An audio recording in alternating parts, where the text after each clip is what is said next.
Fire! Fire! Fire! Can you, like, shut up? Oh, I need a tippy. Anyway, professional streamer over here. Good morning. Good morning. Good morning. Shannara, how you doing? Tell us about MTV, Grandpa. No. Listen. I hope you listen. I hope you listening. Listen. It's time. Stage 1 is transonic. Stage 1. Landing legs have deployed. And Falcon 9 Okay, has fast forwarding. landed. Prepare to fast forward. Preparing to fast forward. Fast forwarding, sir. Oh, God. Okay. It's a little froggy.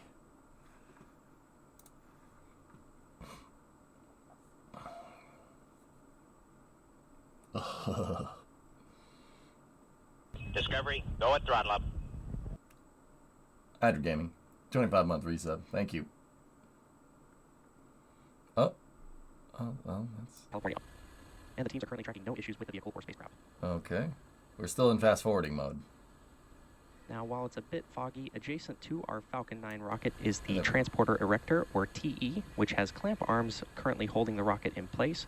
Those clamp arms are currently opening, and those are around the payload fairing. You gotta worry about them Mises.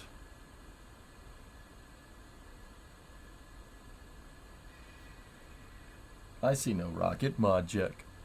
It's right there. It's stealth or something. And once those clamp arms are fully opened, the Transporter Erector will recline away from the Falcon 9 vehicle. Clean that lens off. I don't want to be near this camera in about 3 minutes. Any idea if we got MVAC Jr. on this launch? And there you can see that Transporter Erector slowly reclining away from the Stealth rocket. technology. Stealth-sama, Mij. Ohayo, kongonwa, Miju-sama.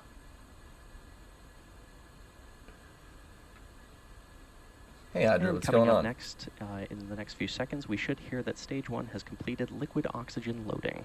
Okay, T's at 87 degrees. Quick question for you. 3 minutes. Where's this launch happening? Vindenburg, California, loaded man. with It's near RB1 Lompoc. and LOX, and awaiting completion of LOX load on the second stage in about I'll 50 seconds from now. back. And once that is complete, this will conclude propellant loading on the vehicle. Is this Phil Metzger? Robert? Yeah, I love this Now, guy. normally we would see This guy's some the white best. clouds around the vehicle. During propellant loading, we vent cold gas that forms above the LOX tank surface, and what you see and may be able to hear from time to time is a result of that cold gas coming into contact with the warmer California air and then condensing.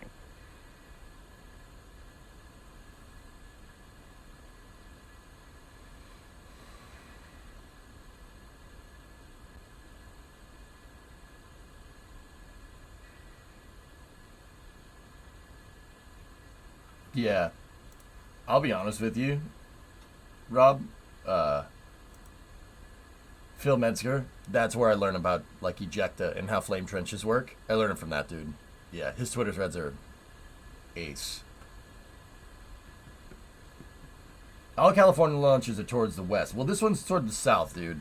We only have a minute. I don't have a minute to show you. We should hear a call out shortly for second stage LOX load completing on the vehicle.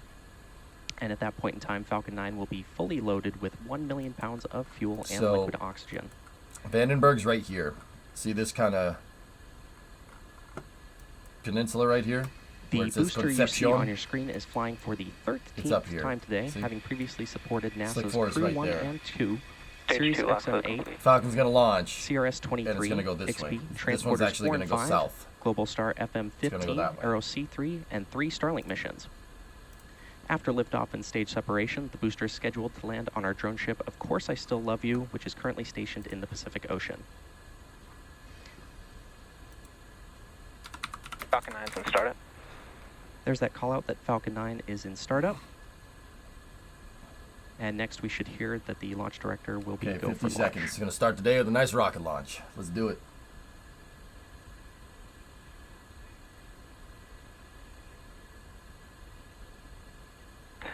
LD is go for launch. And as you just heard, the launch director has given the final go to proceed for launch. So let's sit back and watch as Falcon 9 takes our 46 T-minus 30 Starlink seconds. satellites into space. 25. Yeah, Strikers. This is Polar Starlink. Yep. Hold. Uh-oh. Launch abort has started. Falcon's gone into a launch abort sequence.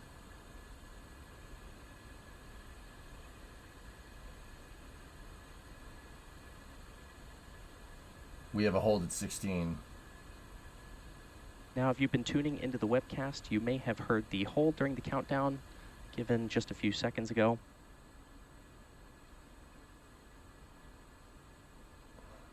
Now, prior to that, the countdown was proceeding nominally, so please stand by while we check in with the team to see if we can get more information. Huh.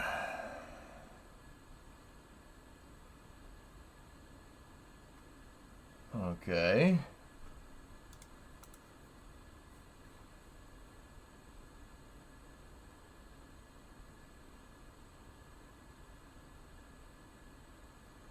It's hard to see, but they did a T gas closeout right there. See the cloud?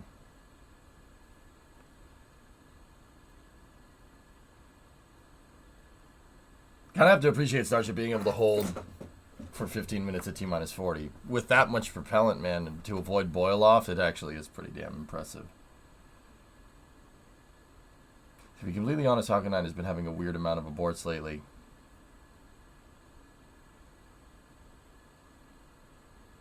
You know, I'm not surprised if, like, Falcon 9 has a lot of holds with customer payloads on board, but it's weird to see a hold with a Starlink launch.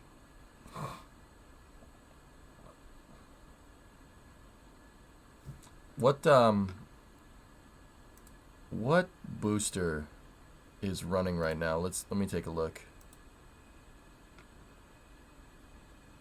And on countdown 1, we're proceeding with propellant offload. Scrub was due to probability of landing failure. Oh, bad recovery conditions. Interesting. It's just the weather. As you might have heard, we have called a hold due to probability of landing failure today at T-minus 16 seconds. Keep in mind that the purpose of the countdown is to help us catch potential issues prior to flight, and there are 1,000 ways a launch can go wrong and only one way it can go right. Now, given that, we are overly cautious on the ground, and if the team or the This is the vehicle sees 13th anything launch that for just looks 1061. even slightly off, they'll stop the countdown. Again, the vehicle and the payload are in good health, but this will end our launch attempt for today, and we will be trying again tomorrow. Please check our social media accounts for the updates there. And How did they hopefully not you'll know join that us. before Thanks the for joining start? us today, and we'll see you next time. The weather can change in 15 minutes, dude. In fact, let's go look at the weather around the recovery area. Hold on.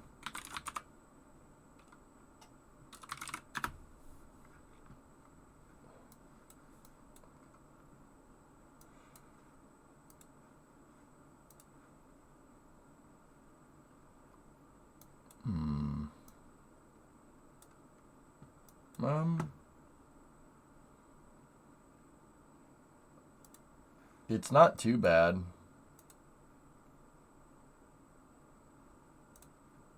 It's too windy. That's what's going on. The recovery area is right around here. It's too windy, guys. Way too windy. You're looking at 20 to 30 knot surface winds. That's way too windy. But see, it looks like they were trying to aim for this. Yeah, that's way too windy.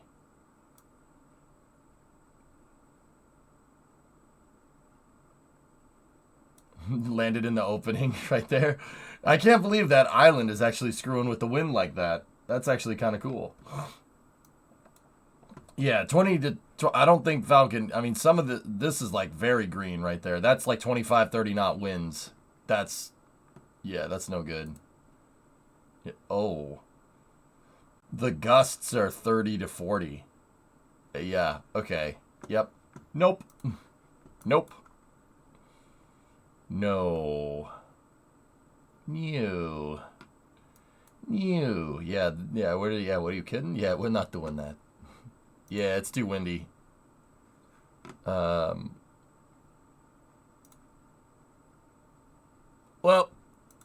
it's scurbed out. Scurbed.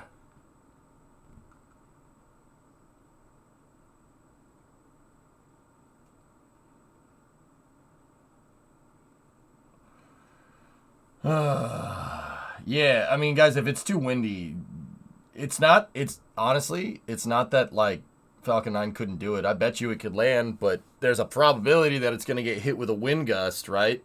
Right when it goes to land, and that could either blow the ship out of line or blow the booster out of line. We've seen the booster get hit by a wind gust before. The whole booster will move. And we've even seen the barge get hit by a wave and go this way right before it lands, and the whole barge moves underneath the booster. And if you're familiar with, like, nautical stuff, wind makes waves. Wind makes waves. Lots of waves. Makes very choppy sea. I do appreciate that SpaceX hasn't succumbed to go-itis. Yeah. Well, of course. Not with Falcon. So, that one's going to stand down, but fear not. We will still have a launch today, hopefully. Now I just jinxed it. Damn it. With that thing.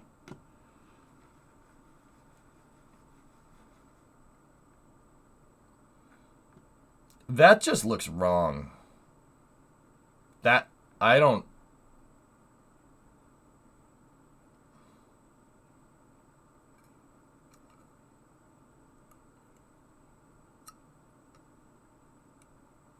I'm short line. I don't mind Falcon Heavy with no legs and grid fins. The center being so damn clean and the two boosters being like varying shades of wrong. The ocean scares the... Yeah. Ben, don't screw with hydraulic pressure. The ocean will mess you up if you're not careful. Yeah. Yeah. Careful with that. That fear is not unfounded, man. So yeah, they scrubbed Falcon because the landing zone had persistent wind at 20 to 25 knots and gusts up to 30. So that's fast. Yeah, gusts. I think gusts 30 knots are like that's like, what is that, 40 miles an hour, 35 miles an hour, something like that. That's too much. That's a lot of wind. So why is Falcon Heavy fully expendable on this launch? It is a direct geo insertion, Robert. Direct to geo. That requires a lot of fuel. So, you know, like a geostationary transfer orbit, right? It has the apogee at geosynchronous and perigee down low. And then they deploy the satellite. No. This thing rides to geo and then circularizes in geo, and then they let the payloads go. It is... Yeah, that's a really complicated mission. They need Falcon Heavy, and they need Falcon Heavy's performance with no grid fins and no landing legs.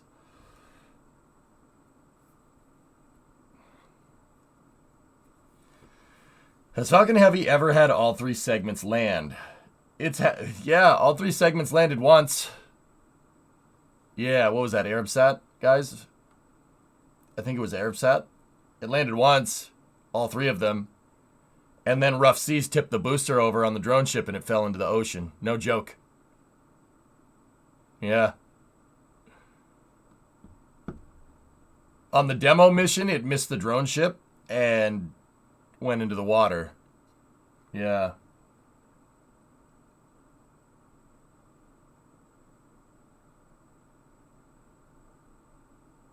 Does stage 2 stay in orbit? It moves to a graveyard orbit, Kufa, with its onboard thrusters. Graveyard orbit is behind. Like if Earth's here, here's geostationary, it's behind it. Just out of the way.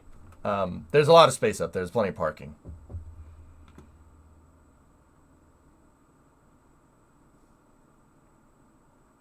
Yeah, if you go and look at that Falcon Heavy, believe it or not, guys, so SpaceX has...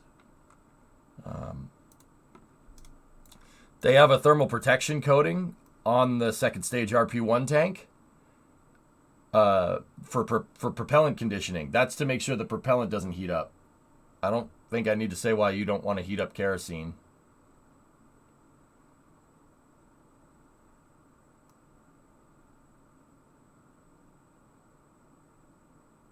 But, yeah. I bet that coating is some aerogel. It's possible, Dragon. I don't know what that is, to be honest with you. How much mass does no landing legs and grid fins cut down? A couple tons, at least.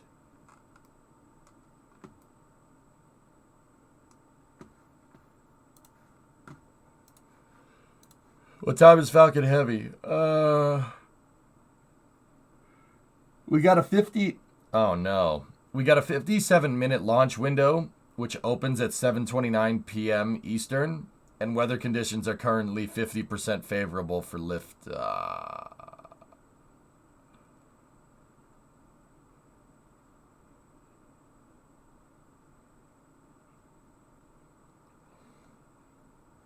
Okay. Okay.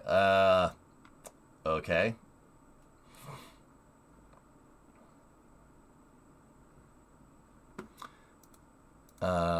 Yeah.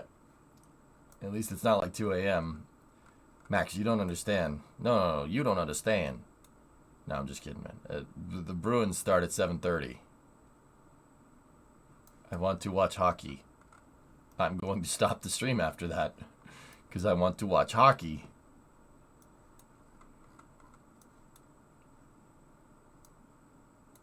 Oh, sports.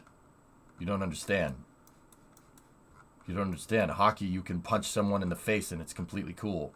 All you get is a 2-minute penalty. It's the best, man. It's the best. Hockey is for Canadians? No, hockey is for anywhere where it snows, okay? So you're jinxing both launches today. Yeah. You know, I've literally watched like every Stanley Cup playoff game that I could thus far. Like over the weekend, I watched like 7 hockey games, dude. Yikes.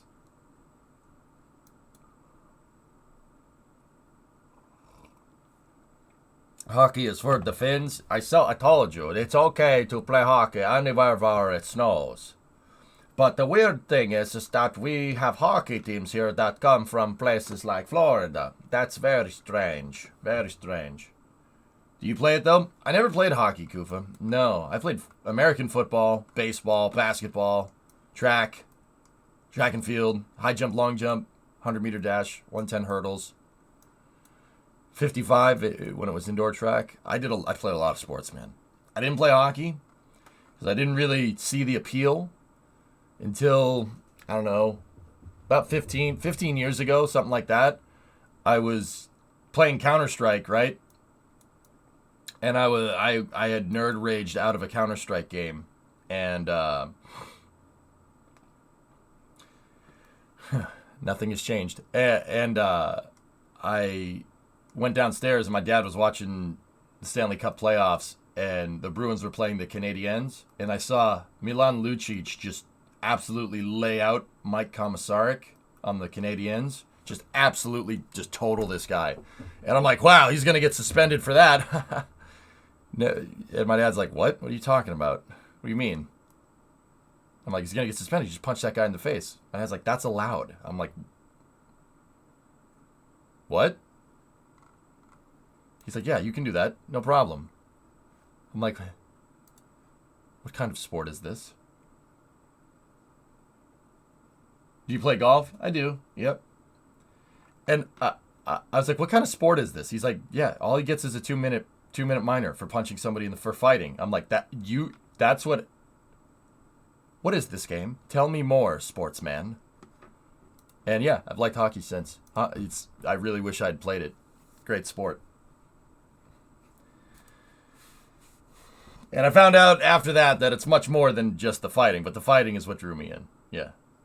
During the season, you don't see much. In the playoffs, though, playoff hockey's the best, man. Oh, it's so good. Unless they bleed, then it's 4 minutes. Yeah, yep. Yeah, Jurovich. Dude. I remember a little bit later, like a couple years later, the Bruins were playing the I think they were, may have been the same year, I forget. They were playing the Lightning, and Steve Stamkos took a puck to the face. And it broke his orbital socket. Like, this was all screwed up. He took a puck to the face, and like, I'm like, well, that guy's done. Literally came back 15 minutes later with like a faceplate on, bleeding all over the place. He's like, put me back in. I'm like, this sport is awesome. Sport's the best, man. Yeah, it's a great sport. Hockey's the best, man. Really, really, really fun to watch. Yeah, Jim. Yep. Saw a minor league hockey game in Hershey when visiting a friend in Harrisburg. Live hockey is so much different. Oh yeah, watching it at the game is different. Yeah, no. Yeah, Kuro, yeah. It's fun, man. Have you ever watched rugby? Rugby doesn't do anything for me, all systems, for whatever reason. I don't know what it is. All signs say that I should love rugby, but I don't. I don't know what that's about. It's just, How's American football when you hold the damn ball? Does the goalie not hold a soccer ball, Erudite? Pretty sure you have those big mittens that the goalie can throw the ball with. No, that doesn't happen, right? Why you call it football then?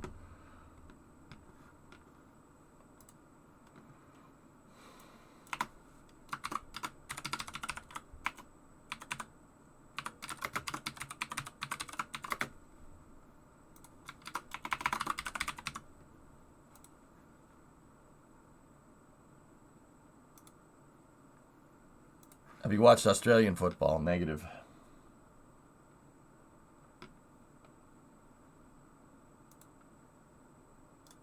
Negative. All right.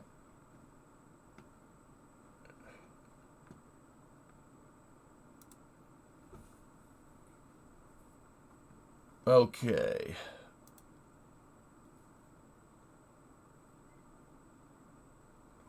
All right, let's go.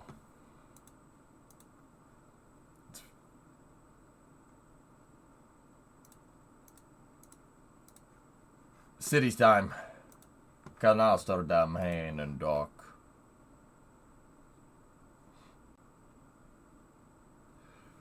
It's a turbo. Did you see Matt's new KSP joystick setup? That thing is pretty trick, dude.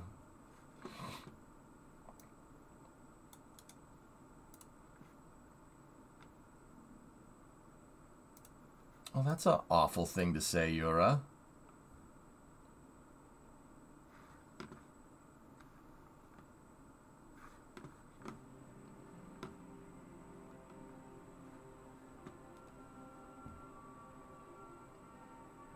All systems, do you know what that means? That was mean. Why would you say that? Not gonna lie, I understood what you said. Yeah, you're not gonna be in my chat anymore. Gone.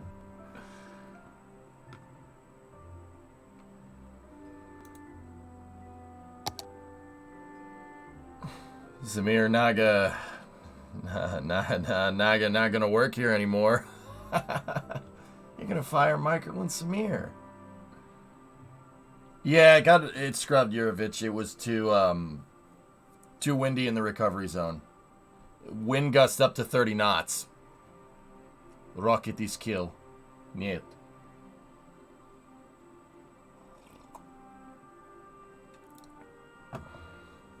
You know what the funny thing is? Guys, that guy probably has no idea what we're saying, but I know what he's saying. That's funny. That's physics. It's inevitable. Did you cover the Move Pro live stream yesterday? Yeah, of course I did. Where were you?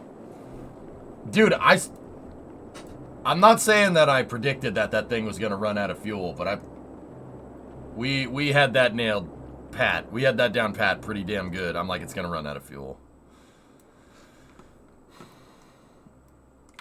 Why did they wait so long if it was weather? Litho. So, okay, if they're waiting on wind changes real quick. Especially out on the ocean. Winds can change. I think they were hoping for the winds to change. Dude, winds can change in like 10 minutes. You know, and lower level winds are a big deal for landing Falcon 9.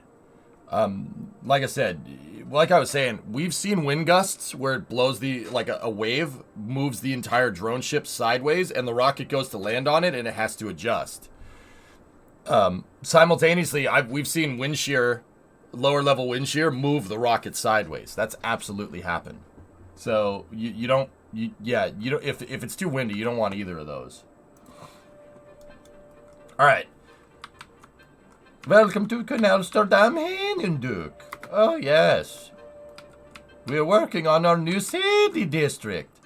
So, guys, this is if you haven't seen this project that I'm working on, I'm actually pretty happy with this one. It's a pretty fun project. It is a Netherlands-inspired city. I call it Amsterdam. I tell you what, guy's a straight shooter with upper management written all over him.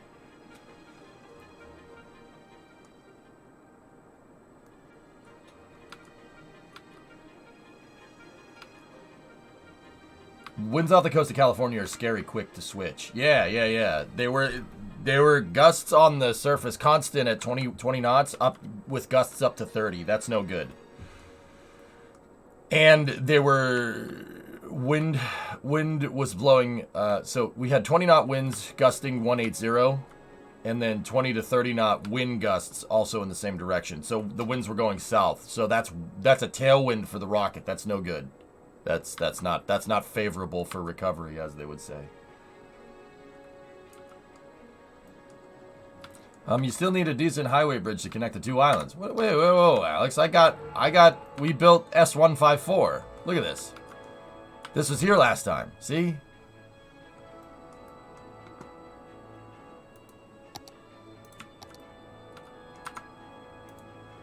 Huh. The canal is the bridge. That's right. Yeah, but it looks congested. Well, you guys aren't wrong in saying that I need to add more. I need to add more. Yeah, we need more.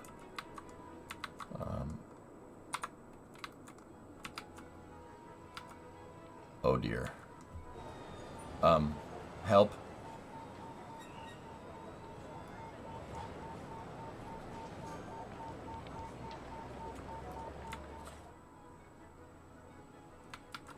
Please. Please. Please.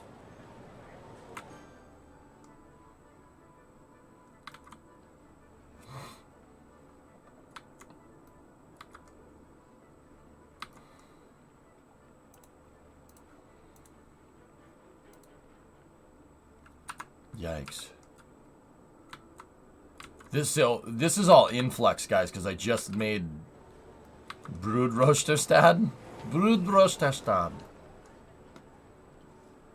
Broodroosterstad. It means Toaster City.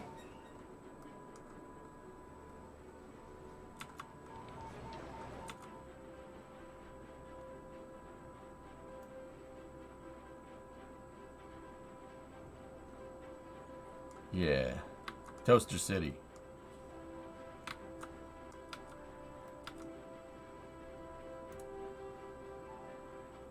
Huh.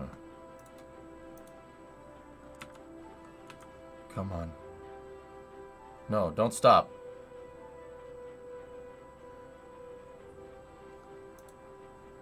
There we go.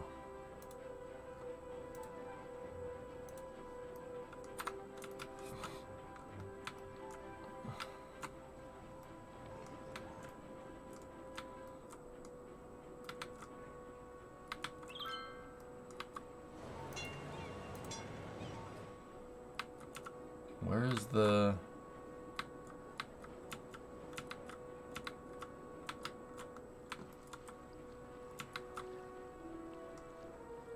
Oh dear.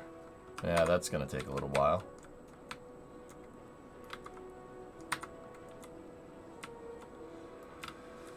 Stroopwafeldorf. Yeah, Jim, we gotta bring in some more names there. Yeah, and we're in the dumps, dude. Discovery, go at throttle up. That's not good.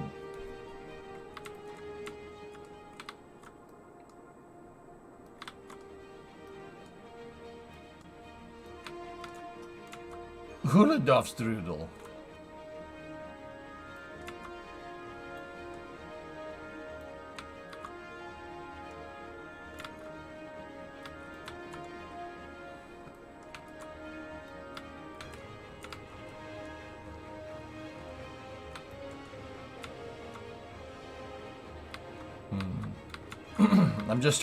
I'm just looking around, seeing what we need to do.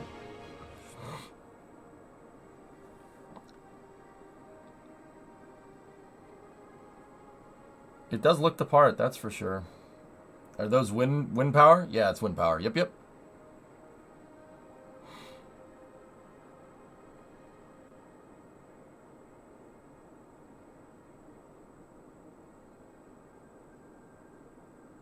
It doesn't look bad, man. This city's coming along. I'm actually pretty hype on it. You know, I never thought I'd have fun making a Euro city. Don't take that the wrong way, fellas. Jeez. Like, I'm just so used to American cities because I live in the United States. But this is actually pretty fun, man. It's a pretty fun challenge. Discovery, go at throttle up. Wicked converted Prime to Tier 1. Thank you. Don't take that the wrong way, fellas. Seriously. Yeah, I actually enjoy it. This is pretty sweet.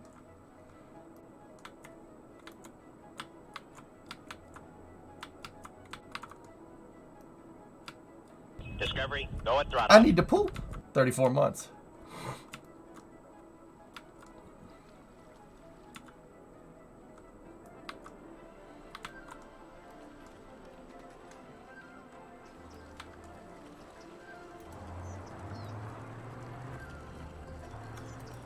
Oh, Dennis Pogchamp. Dennis Pogchamp. Dennis Pogchamp. Nice. Alright, do we have pipes down in here? Yeah, okay. Laughing pipes. We need to start commanding out some industry here. I think. Let's, but I'm not sure where I want to put it. Maybe like in this area right here. We'll make a nice industrial area over here. Close to the ramps so the trucks can get out. What is the difference, EJ, between an EU and a US city? Well, okay. The thing is... Alright, so... Here, let me show you. We'll get some reference here. I need some reference for my industrial area that I'm going to make. EU is better. I don't want to get into that. American cities, so... Okay, alright. So... Here's what's going to happen. All the Americans that are in here are going to say American cities are better. And all the Europeans in here are going to say Europeans are better.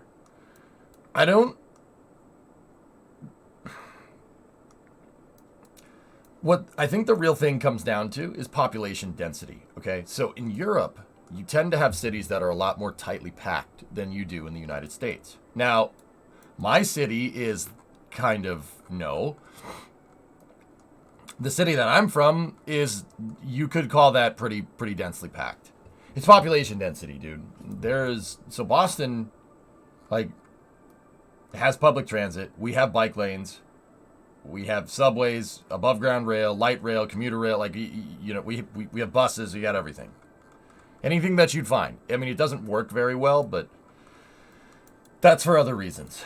So you look at Boston or New York or Philly, right? New York is an absolute chonker of a city. It's unbelievable. But they have a really, really good subway system.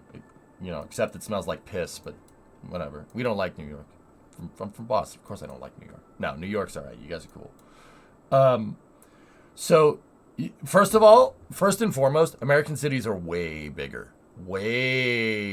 than European cities. Like Amsterdam, dude. All right, this is something that I had trouble kind of like parsing in my head. Boston is bigger than Amsterdam. Way bigger.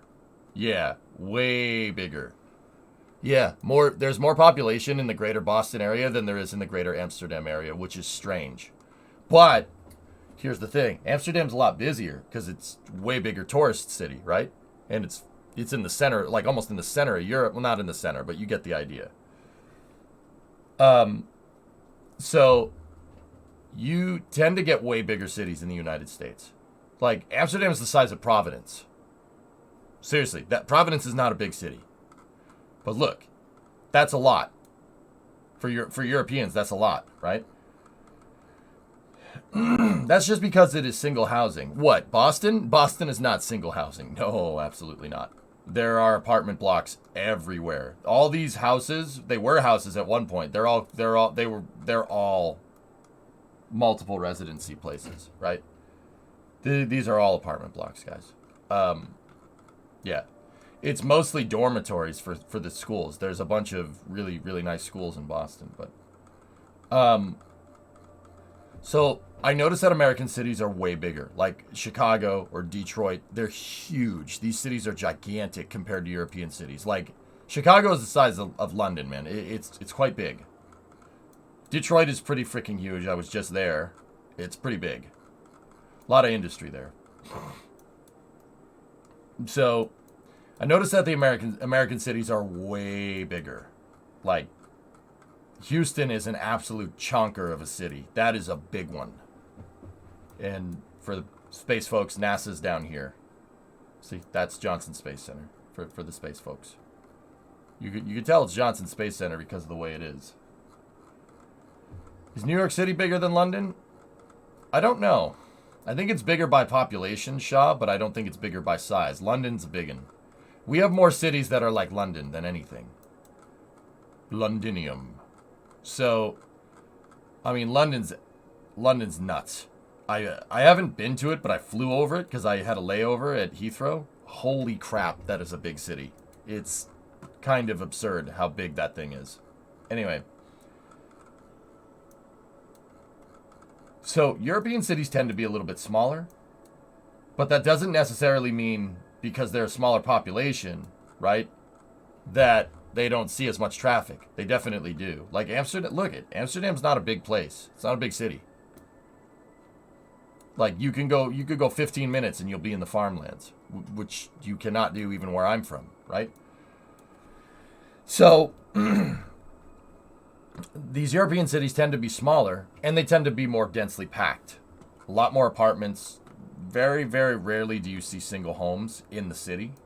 There are single homes outside of the city, but yeah, it's very densely packed. And because of this the dense population, the population density of European cities, there tends to be more public transit.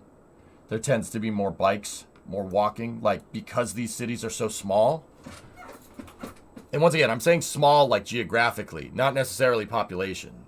Amsterdam's a big city, but there's a lot of people, but it's not geographically a big city. But yet Schiphol right here is like one of the busiest airports in the world. You wouldn't guess it from a city with like a 2 to 3 million population, but it is. Crazy, right?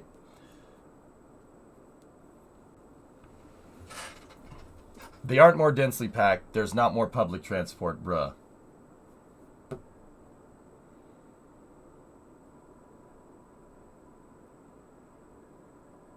Well, you explain to the class then, Weedy. You know better.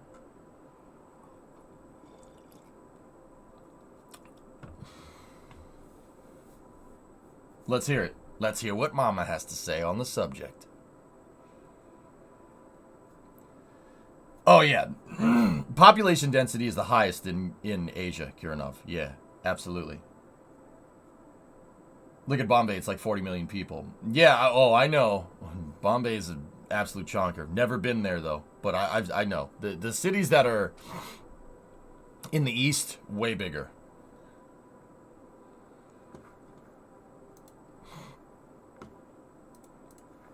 Yeah, Erudite, there's a lot of us. Fun fact, Amsterdam is part of Randstad that can be compressed with New York City or London. Randstad. I don't know what that means, but all right. Yes, TJ. No one uses grids like we do.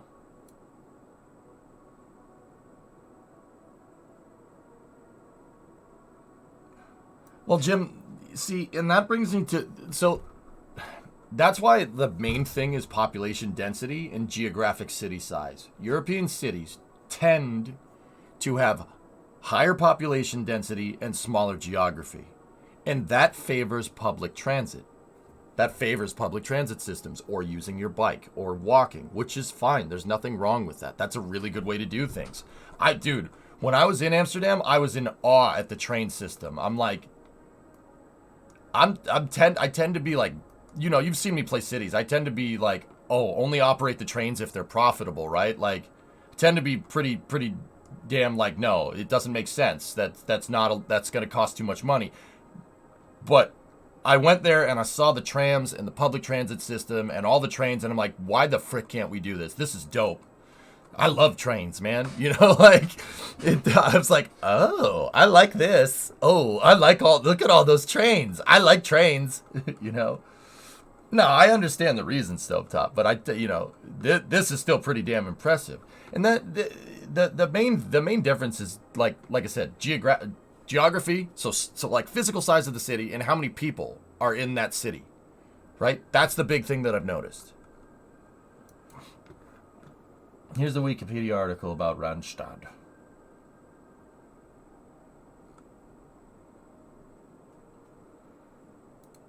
Yeah, so you're talking about a greater population area. So Randstad is like all this right here.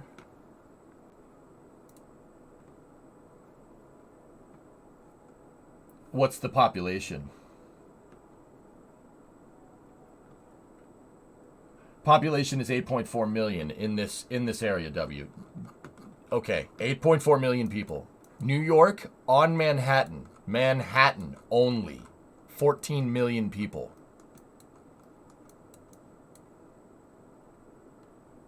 On Manhattan, that's this. That's just that. The greater metropolitan area, New York, is insane. It's way bigger than that. Actually, 14 million might be the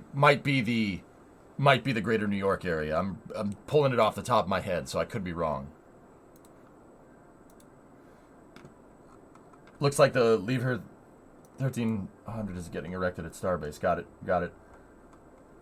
Yeah, Miles, New York is dude, New York looks like city skylines. Like, dude, I'm even from this part of the world, all right? I'm from the Northeast, right? Like, don't get me wrong, I grew up here. These two are not the same, okay? New York even took me aback the first time I was there. I remember going over the East River here on a train bridge. There's a gigantic train bridge where you can basically see an entire vista of greater Manhattan. Holy crap, it literally looks like a video game. It looks like city skylines. Like, I am in awe of the infrastructure. It's look at that. It's unfreaking believable how big this city is. You don't know until you go and see it. It is nuts.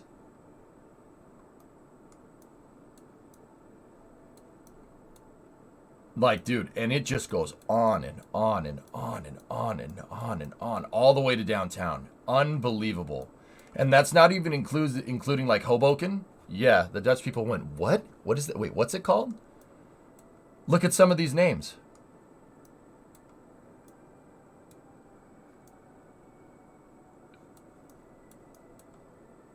Hoboken, New Jersey. Harlem. Hackensack? Gee. Hell's Kitchen. Hell's Kitchen is the lower west side. Yeah. New Amsterdam. That's right. Yeah. I don't know you guys, Dutch people probably know this, but Manhattan was a Dutch colony before the British bought it and renamed it to New York. Yeah, it was a Dutch colony. And the Dutch the Dutch kind of traded it with some Native Americans for some horses or something.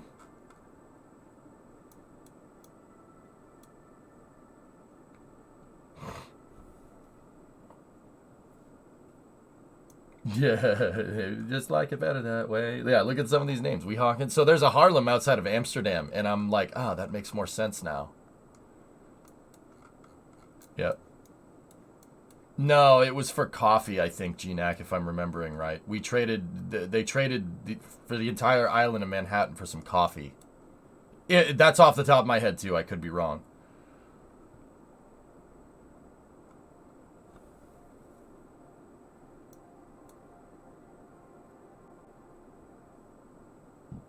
So, like I said, these cities tend to be a little more densely packed. That's because the honest reason is because they're old. They're older. That's it. That's the reason. They're older cities. They're way older. Like London's extremely old. London dates back to the Roman Empire. It was called Londinium, and it was a Roman colony 2,000 years ago. Boston is only 400 years old. That's one of the oldest cities in North America. Fun fact, Haarlem is the capital of the North Holland province. Interesting. Right? We're sitting here, I mean, even London, Rome is extremely old. Rome's been there for a long time. Athens has been there for even longer. Alexandria, been there for even longer. Cairo, even longer than that. So these cities tend to be higher population density, smaller cities.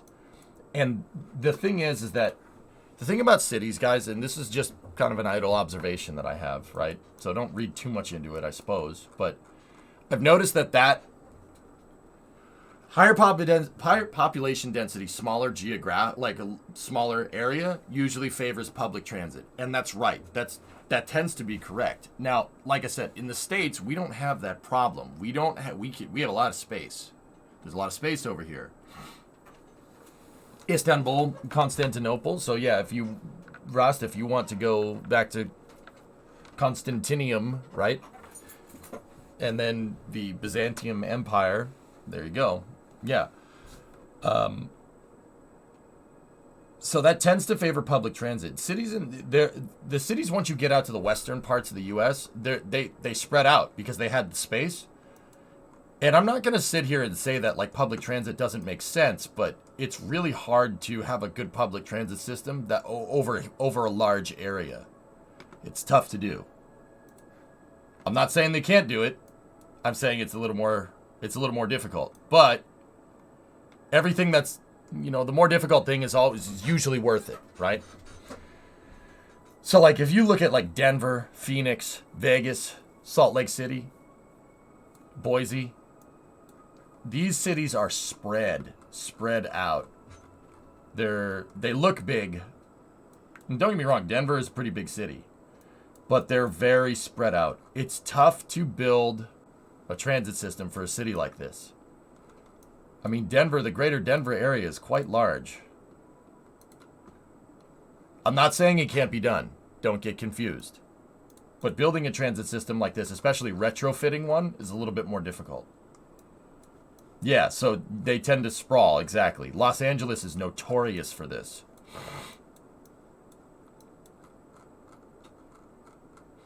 So Los Angeles has its denser population centers, right? So like I wouldn't say downtown is densely populated. But there's points of interest, so like Century City, Los Angeles, Santa Monica, Long Beach, because of the port, right? But for the most part, the population density stays roughly the same, and it spreads because, somebody said it already, but single-family houses. Most of Los Angeles is all single-family houses. There's not much in the way of apartments. And they just kept spreading the grids out, and they kept spreading the grids out. That's called urban sprawl. That happens. So it's not necessarily that it's bad, but once again, building a transit system for this, especially retrofitting one, is very difficult. That's hard to do. That's part of the reason why we haven't done it. It's difficult, man. That's a hard thing to do. You can't just go around eminent domaining things in the US. That's not how that works. People will get very pissed off. So, like, I'm not exactly sure how that is in Europe. I would imagine it's somewhat similar, but it's harder to do in the States.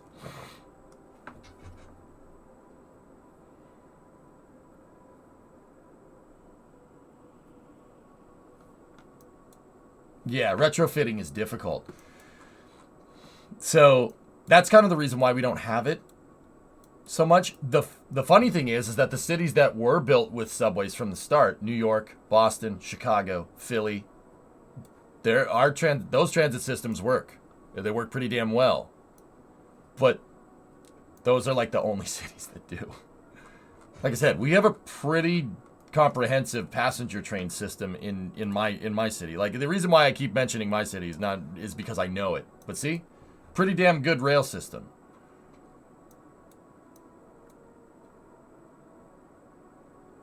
And we have buses, we have light rail, we have industrial rail, commuter rail, and our road system is okay.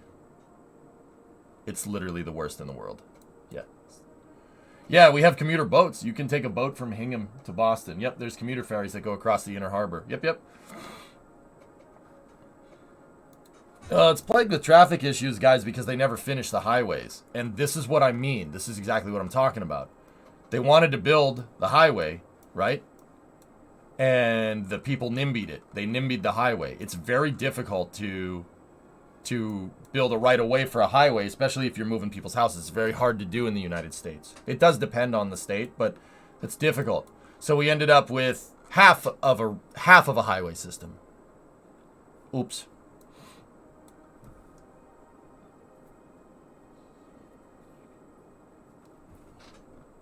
I was in Boston a few weeks ago and was surprised by how rusty all the bridges were. Don't get me started, man. Don't get me started. It's really... So, Litho, did you fly in? Did you see the Ted Williams Tunnel? The Ted Williams Tunnel is great. It's a really nice tunnel. They never wash it.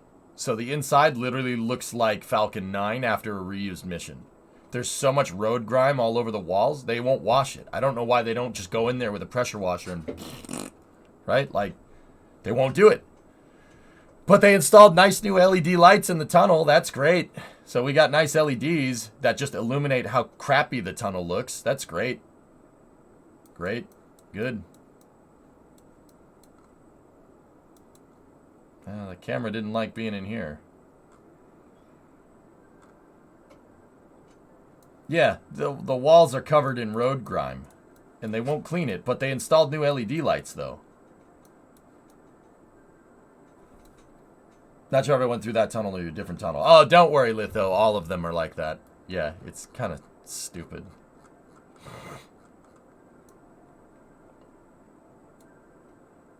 Yeah, like I said, we built all this really nice infrastructure, right? And you don't maintain it. Everything is freaking rusty.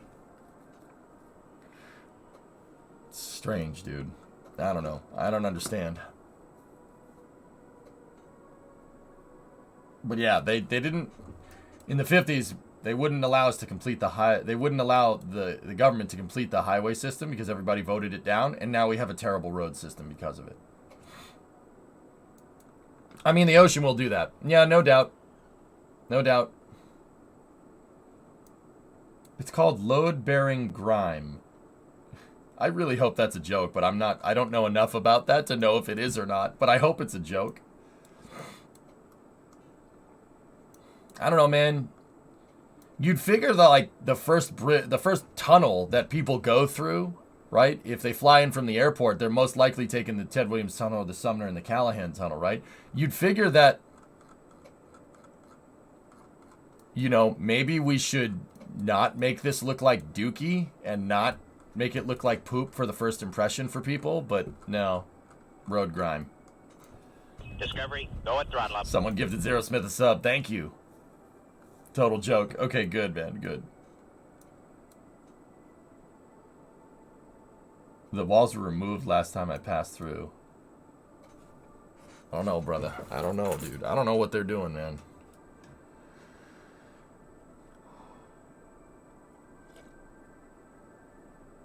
don't understand it. I don't understand why we don't just... And when I say I don't understand, I'm not trying to be like, well, I don't understand. Just clean the wall. I'm sure it's more complicated than that because it's the government. Of course it's more complicated than that. It has to be, right? Like, derp. Still, though, I'm like, okay. Please just clean the walls. I don't understand what's making this so complicated. Please just clean it. Have you ever seen a bridge for boats? No, but they have them in the Netherlands, dude. I know they're here. I didn't see one, but I know they're around, which is very... Dude, that's weird. It's cool, though. I do dig it. Yeah, some of these rivers end up being a bridge. Like the river is going over the road, which is... There are water bridges. I don't know exactly where they are, though. They're around, but I'm not sure exactly where. Yeah, Alex, for sure, for sure. And that's what I mean. You guys are confined with a lot of people in a small area. It's hard to fix. And that's why European cities favor more public transit. Because it's a smaller population.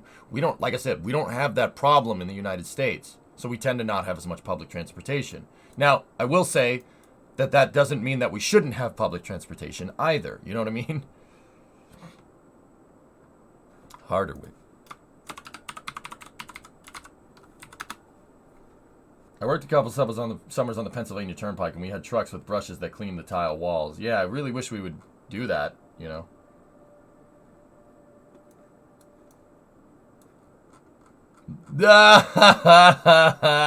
That's awesome. Water bridge. I love it. That's cool, man. You know what? You know why I chose to do this project? Because the Netherlands is a treasure trove of building cool things like that. These guys are some pretty damn freaking good civil engineering. In fact, civil engineering is like part of the culture there, which, oh, I dig it. I dig it. You know, I like that. I like that a lot. Yeah, we need a bike parking garage downtown. We don't have the space to build it. All right. Bike parking garage? No problem. Build it underneath the river. Build it underneath the river. Watch this. Drain it. And build it underneath the damn river. Because we can. I don't hate that. I don't hate it. That's cool, man. Hey, Flagon. I dig it, man. That's really cool. I mean, they apparently do too, because, you know, oh yeah, that looks like an upper stage being put in the 2-cat, Elro. Yeah. I've seen the water elevators, John, yeah. With the swinging bridge. That's cool, man. That's what I mean. I don't give a frick. You got dealt a terrible hand. You literally live underwater almost. No. We'll take care of it. I dig it, man. That's really, really cool. This place is a civil engineering treasure trove.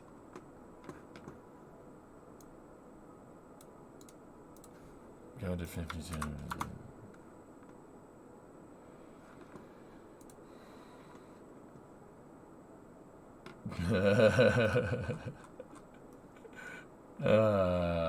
Water bridge over train track and a highway. Because frick you. That's cool. I dig it. That's really neat. I like it. That's cool. How would you go about fixing public transportation in Phoenix?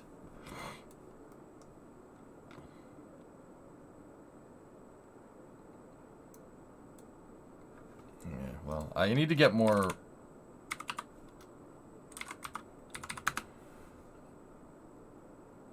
Ringvaart is the canal surrounding a polder used for draining. Yeah, because the area that Schiphol is on, Malls, is all... That's a drained lake. You drain the lake because... See, that's what I mean, dude. That's dope. We need more space. There's a lake right there. Do we need the lake? No. Drain it. Alright. How do we do that? Windmills. I'm like... Nice. Nice. Haarlemmermeerpolder. So Phoenix, how would we fix this? Oh boy. Oh, there's a lot of sprawl here.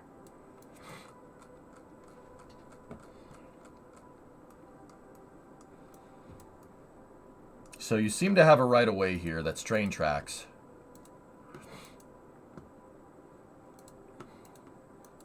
Big right of way there. Where do these tracks go through the center of the city? Oh, that's going to be difficult.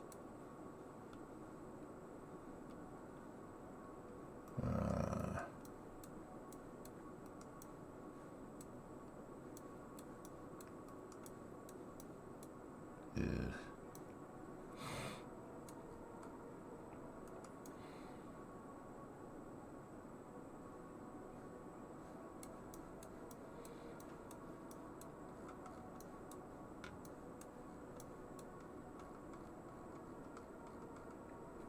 Oh boy. Okay. You're gonna need to tell me, TJ, where do people go in this city?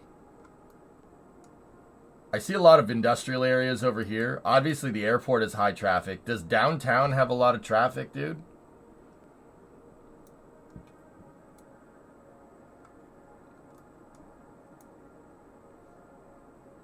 I mean, you can't really tunnel around here. That's the problem. You can't tunnel because it's sand. You can't tunnel through freaking sand. So, you have whatever that is. You have U.S. Airways Center. What did the Suns play there, right? It is, Sion. Yeah, that's what I mean, dude. In the U.S., we don't have that sprawl. We don't have we have space. We can move around. It's not a big deal. And that favors using the automobile. I know people don't want to hear that, but it's true. That's what it does. It favors using the automobile. The automobile's good for medium to short distances like this. Oh, man.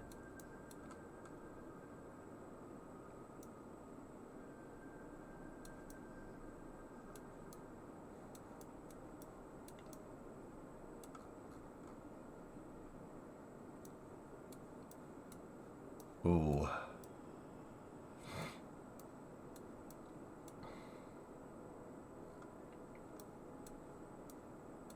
That, dude, I have no idea how to fix this. I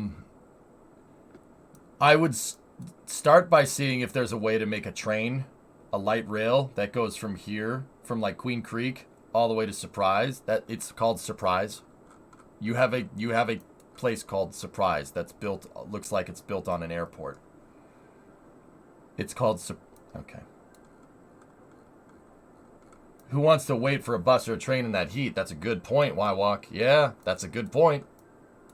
And this is what I mean, dudes. Retrofitting this with a train is probably not a good idea. You need better road design. Putting mass transit in here, no one would use it. You just sit outside. It's 120 degrees out.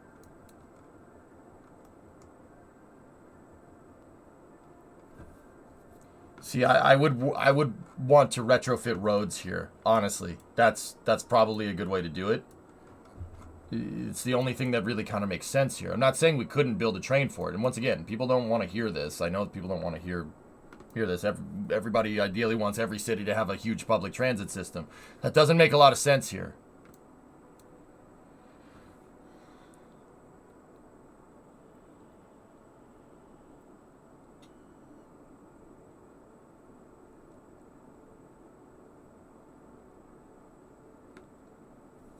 Interesting, Alex, yeah.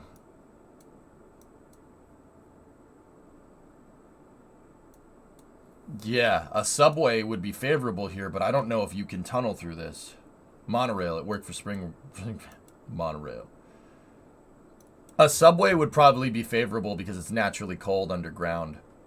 And it's warmer in the winters underground too. But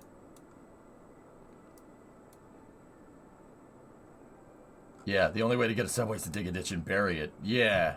Elf, yeah, that's what I'm thinking. Because of the sand, right? You're gonna have trouble just you can't bore a subway tunnel through here. That's just not gonna work. You're gonna collapse a couple of houses when you do.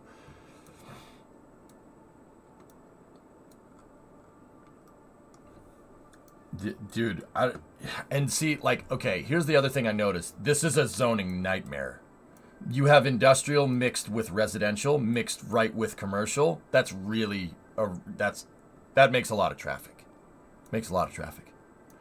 Because trucks, semis are trying to get to all this stuff, right? And cars, like, see how it's interspersed? That's no good. This is not smart. But I did notice that the industry is on the train tracks, which is, that's favorable, right? But there's also houses near the tracks too, which...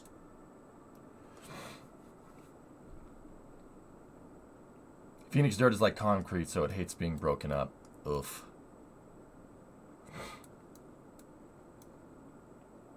There's Luke. Anything chilling? Anything out on the ramp that's cool? Oh yeah, very much. Ah, very nice. Me and my Falcon 9 go scrub. Vanden Fog strikes again. F-16s, yeah, at Luke, yeah, those are F-16s. Yep. There's a lot of them. We like doing that stuff, remember, guys? This is kind of our thing. Can I bomb them? It's kind of my thing. How about no? Crazy Dutch bastard.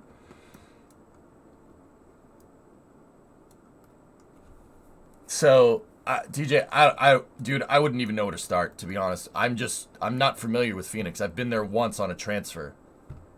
But it looks like Phoenix has disgustingly bad sprawl. I don't know how to fix that.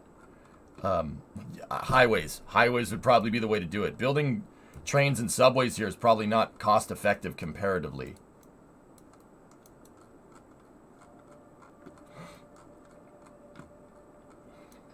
You know, I wouldn't even know where to start, man. The tracks are here before the city. That's what, TJ, that's honestly where I'd start. I'd start by trying to expand those tracks, build more of them, and build a passenger service that goes northwest to southeast. Because Phoenix seems to be kind of like that. But then again, who the hell's going to use it? And where are you going? That's what I mean. That's why I asked, where are you going? That's what matters the most, especially when you're making a city. And you can use this in City Skylines all the time. Where is your traffic going? That's an extremely interesting question. You can use the route analyzer tool right here to figure that out. I don't have this for Phoenix, so I can't tell you what I need to fix. I don't know.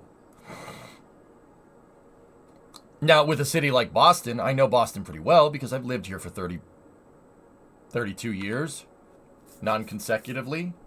I know it pretty damn well, right? I know where the traffic goes. I know where there's traffic jams. I know where people are trying to get to. It's pretty straightforward stuff. But that's because I live here. I don't live in Phoenix. I don't know. I'd have to sit there and I'd have to look. But once again, with the route analyzer tool here, I can see where my traffic's going.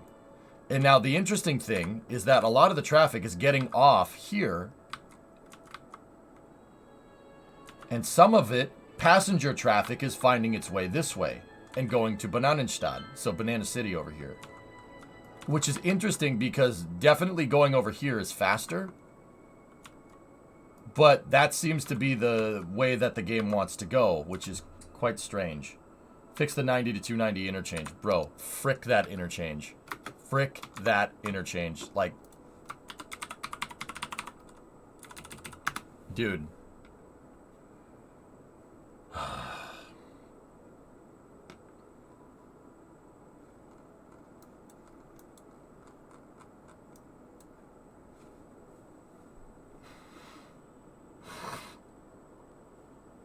Just, the more you look at it, the worse it gets. Just frick my stuff up, man. What the hell were you thinking? Just, what the frick? Bro, it's so bad. It's so bad, dude. They have the main on-ramp from the highway going into an interchange to get to the on-ramp for 290. Frick that. Frick that. Frick that. Just no. What are you doing? Stop it. Stop it. Stop it. Or is this the 290 interchange? That's 122. Hold on. What's this one? Ah!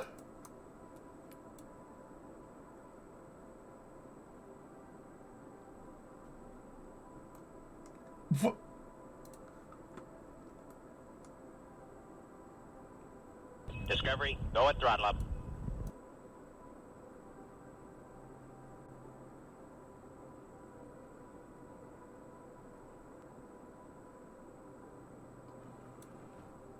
Link.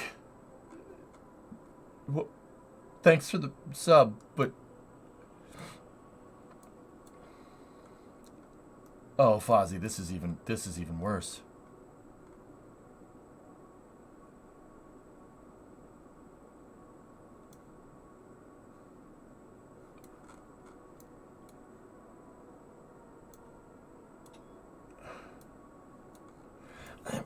Okay, now that I'm looking at it, this is okay. That's fine. This is all right. There's not a problem here. That's okay. This part's fine. That is a pretty garden variety interchange. The kind of loop right there. This is where it gets kind of stupid, because you have an on-ramp. You have a single lane on-ramp here, right? It goes down to a single lane, right? And that single lane on-ramp that goes to 290 right here also splits for whatever this boulevard is. That's traffic. And Fozzie, you know that, and I definitely know that. Dude, I don't need to... I drove through here coming back from Detroit the other day. I was right on that road. This just... Okay. Right here, you have a single lane, right, that splits into two ramps. And right here, you have a single lane that splits into two ramps. Single lane. That's your problem. There's your bottleneck. It's that right there. Because people are going to be driving through here, and they're not going to realize that, you know, this is for the boulevard, that's for 290, and they're going to step on the brakes right there, and they're not going to know where to choose. There's no threshold here. There's no merging threshold. This bridge needs to be widened. I can tell you that right now. It needs to be widened so traffic can distribute itself correctly. It does look like a PP. Yeah, absolutely. And then you have this that kind of goes over here. This isn't too bad, but you have it again. Same damn thing again. All right? And over here, you have a cloverleaf that merges with a ramp. That's idiotic right there. That's really stupid. That's the only thing they had the space for. That's why they did this way. Having two on-ramps merge right before a highway merge is dumb. And then on top of that, right, if you're going southbound on 290, you have traffic that's trying to get off right here. So you have crisscross. Traffic that's trying to get off and traffic that's trying to get on. That's why cloverleafs are terrible. They're terrible intersections for high capacity. They're great for low capacity. Perfect. If you have a low capacity interchange. But this sucks. So you probably have just absolute terrible traffic right here. No, that's merging right there. You have three merges. You have a 2-lane highway merging onto 2 exit ramps all in one right there. That causes traffic. I can tell you that right now. Now let's check the other side. Oh, that's good. A left-hand merge on an American road. That's okay. Left-hand merge. Nice. Discovery, go at throttle up.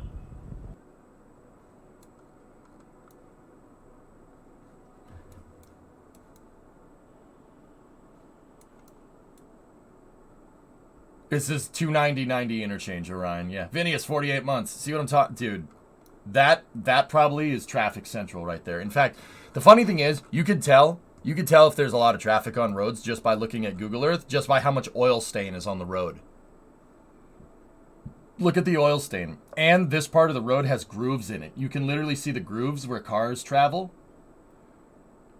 The grooves are there from trucks. So this road deals with a lot of industrial traffic. I know, because the trucks are literally compacting the soil and making tracks. And that means they sit on it for long periods of time, which means there's traffic.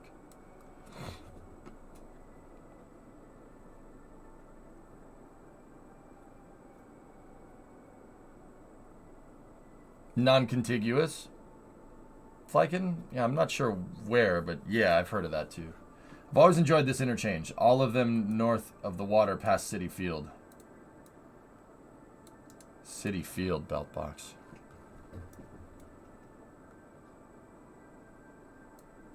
Yeah, Blackbird. Well, I'm trying to at least show that this is not ideal.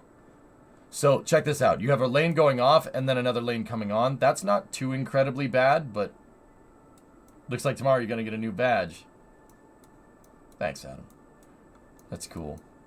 So, here's another problem. You have a merge right here. So, you have one lane here, one lane here. And then you have another lane cross. So, some people that come on this road right here are going to want to go westbound on the Mass Pike.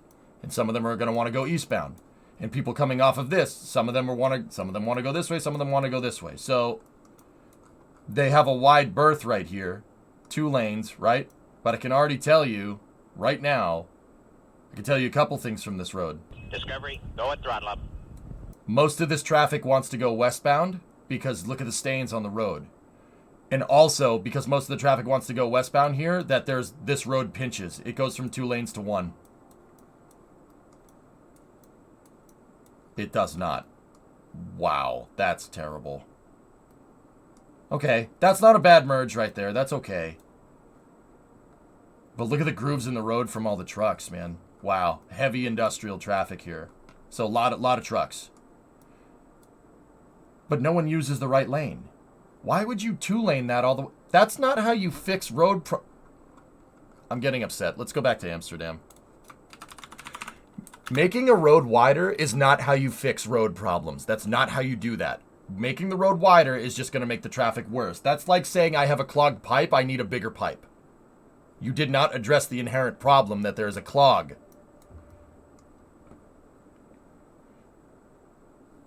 If you replace the clogged pipe with a bigger pipe, all you're going to get is a bigger clog.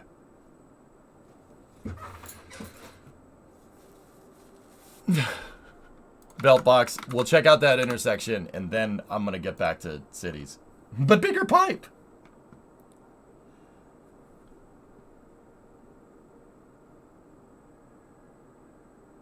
Oh. New York, am I right?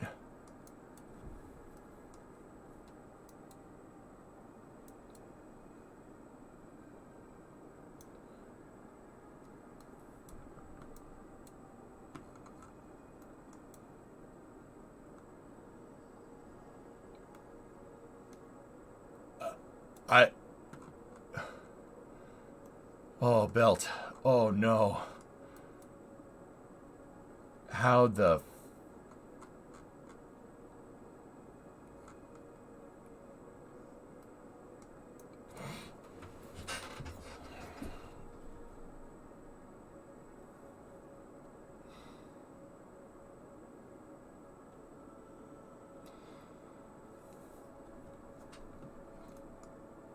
So you have a boulevard here. You have a highway here, highway here.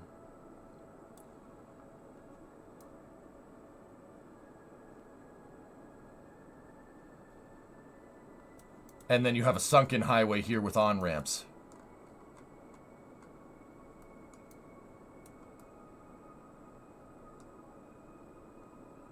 Oh.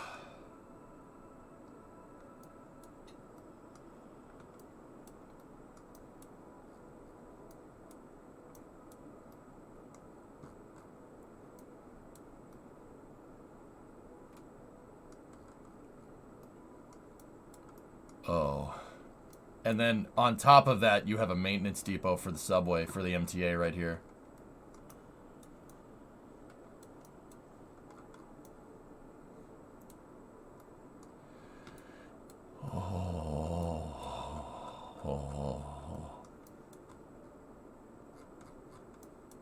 I would not use those bike lanes. Yeah, Vasia, that's probably a smart idea.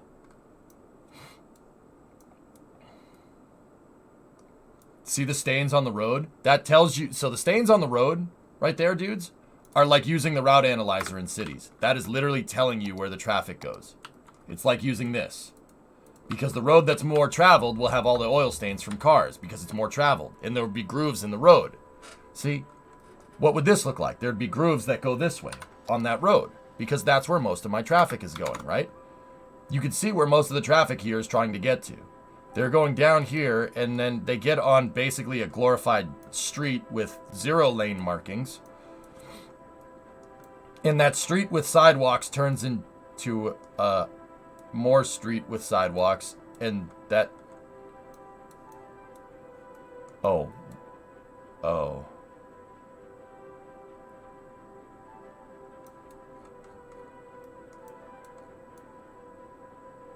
What the hell? Why would you...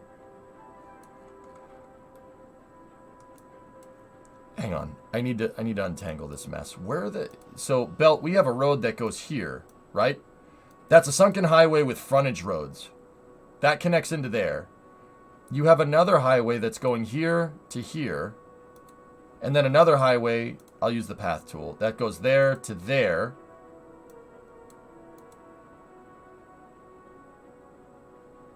And then you have a boulevard that goes here down to here.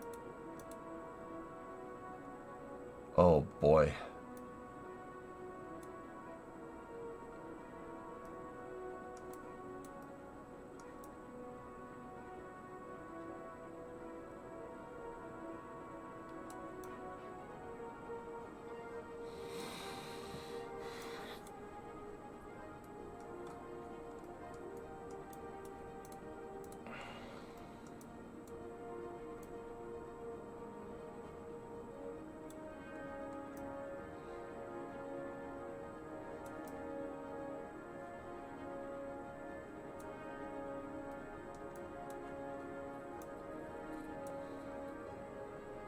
Oh, look.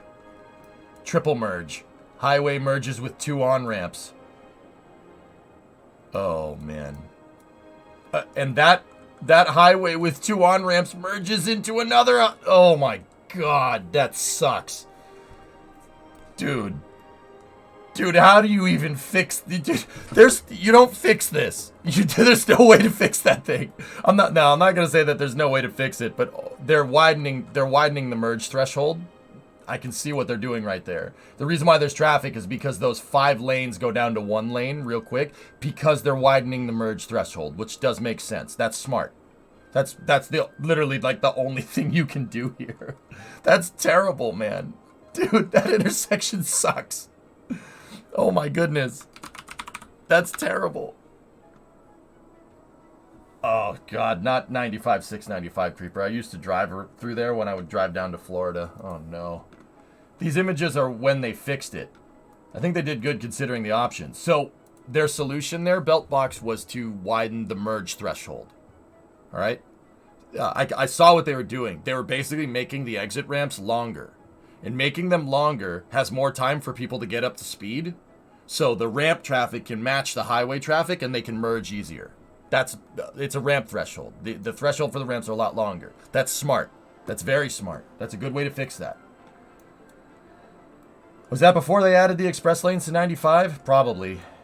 Yeah. See, merge threshold guys on ramps, and this is absolutely a thing in cities. It is absolutely a thing in cities. You could do this. The more time. See, look at the highway right here. Okay? See how long the ramps are? The ramp threshold is... This allows traffic to get up to speed. And if they can get up to speed, right? If they can get up to speed, they can merge easier. Think of it like, cogs in a wheel. The gears have to be going the same speed or else you're going to skip a tooth. If you skip a tooth on the gear, that's traffic, right? See, I will say this. The roads are pretty good. Pretty good for the Netherlands, considering the roads have to be navigable for this. It's pretty damn good. Check it now. I don't want to check out any more intersections, dude. We actually have to play cities, not just look at Google Earth and get stressed out from it. Why are the roads so swervy and curvy? Why not straight lines for parts that are just forward? It's because New York grew really fast, Erudite. Except for that one guy merging onto a highway going 40 miles an hour. Yeah, dude, that's here, man. Ace, when I was driving home from Detroit, on the highway on 128, I encountered somebody in the left lane going 55 miles an hour. In the left lane on a 4-lane highway. 55 miles an hour.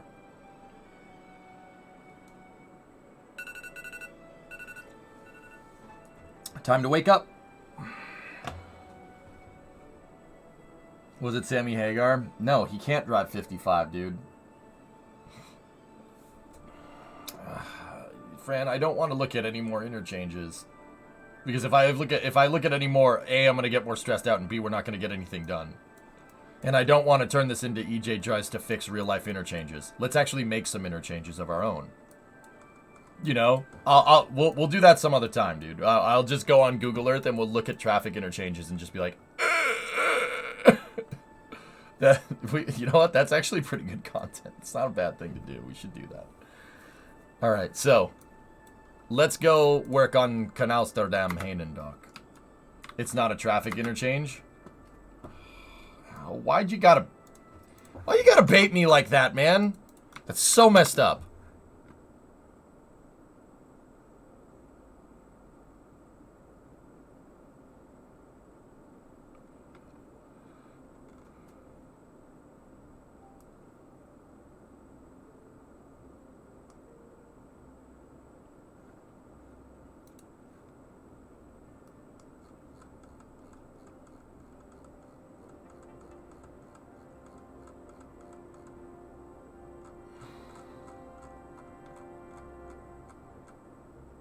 I don't understand what you want me to see here. It's the woods behind what looks like a Taco Bell.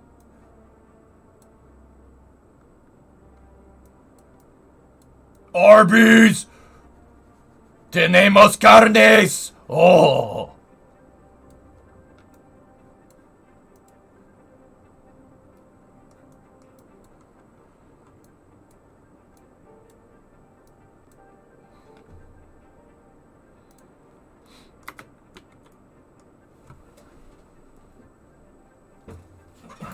Yeah. This troll would work better if you had business names on.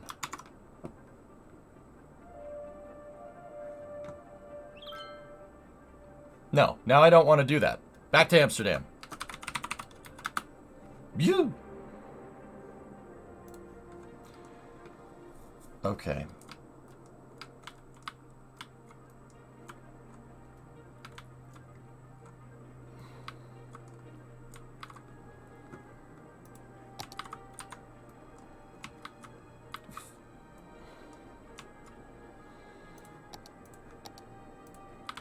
Discovery, go at throttle up.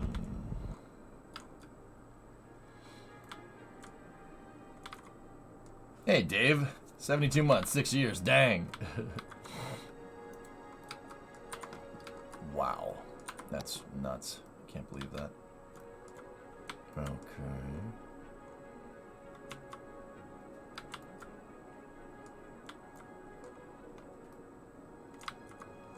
Hey, the trains are working. Anybody on that? Hey.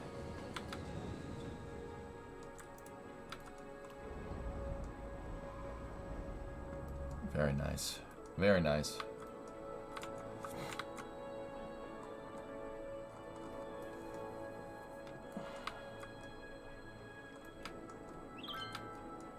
So I think I'm going to work on an industrial area down here somewhere.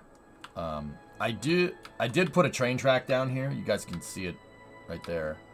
Ooh, we're in the dumps, 34. That's not good. We're losing money pretty quickly.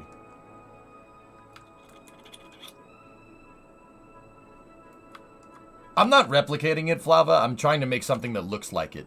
Just, yeah, try to make it look like it. A Netherlands-inspired city, so to speak.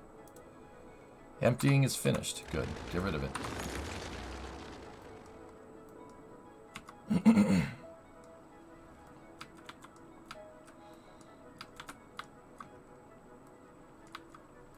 Yeah, so I'm trying to make it look like it. So if you're from the Netherlands or you know about it, yeah, help me out. Planning a giant industrial port. Yeah, I'm thinking maybe, like, yeah, an industrial port down here. Because we have access to the tracks, you know?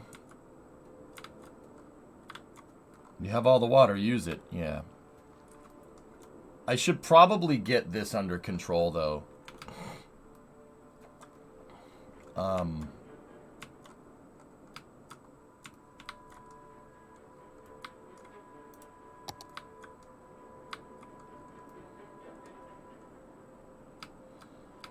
Yeah, we need to get that under control. I've been there once, but I live in Germany, so I'm no big help. That's a hop, skip, and a jump away. No problem, dude. I'm trying to... Flavo, what I'm trying to do is really get a Euro city. I've never built a Euro-style city before. So that's really... What I'm trying to do is kind of make it look like a city, just any type of big city that you would see. Let's say like Amsterdam, Rotterdam, Utrecht, something like that. I'm trying to make it look like that. I think we're doing okay.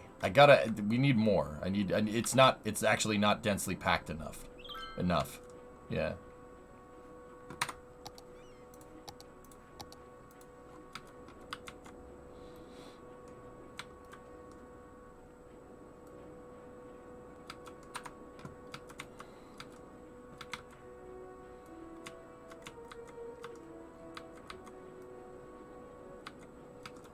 Okay.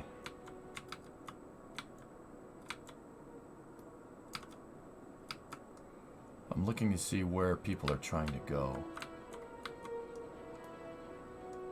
They seem to be commuting here because this is all more commercial, with some residential interspersed. All right. I think I need to build another on-ramp right here. We need to build another one of these, something like this. That's what we're going to do. Because I've noticed that this area is kind of far away from that ramp, and it's definitely far away from over here. I want to make it so people get on this highway, right?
Gotta smooth out the terrain around here. You know what? I don't like that does that. I want to try to... Let's make it from the bridge down and make that... Yeah, there we go. That'll smooth the terrain out a little bit better. Let's go here, here, and here. Hit Control-H to height match. Yeah, see. Now let's take that support. Move it this way slightly. There we go. And now we have a ramp for a bridge. Perfect. Now I can go in here and smooth this out like that. Do you have all the DLCs? I have most of them, yeah.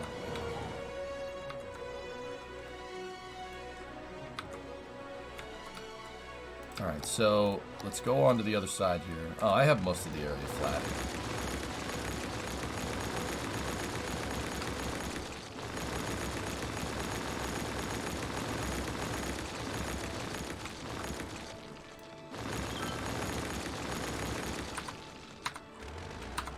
Okay, So, we need to build a road here. What kind of ramp should we use? Let me, let's just start looking around. We need something that's relatively high cap here. And we're looking for 2 highways crossing each other. Let's... Yeah, I used that one before. That's 2 highways splitting in a boulevard. That's not necessarily what we want.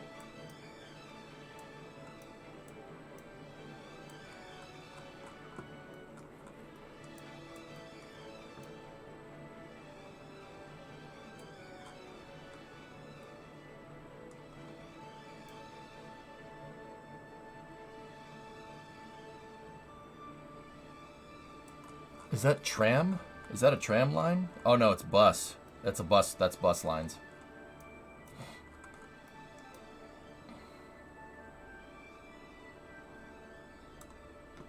I can build something like this. This shouldn't be too hard. But this one has the road going over, not under.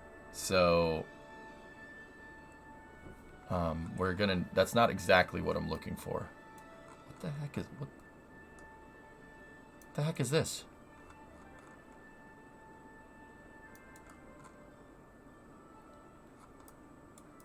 I mean, we can modify this. It's not a problem.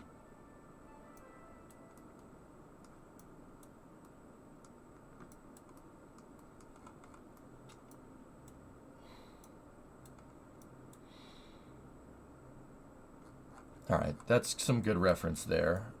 Let's see if we can find more.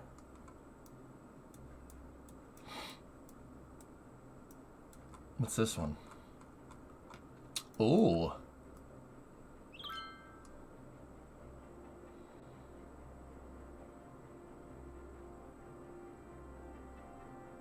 There's no way the game's gonna understand that.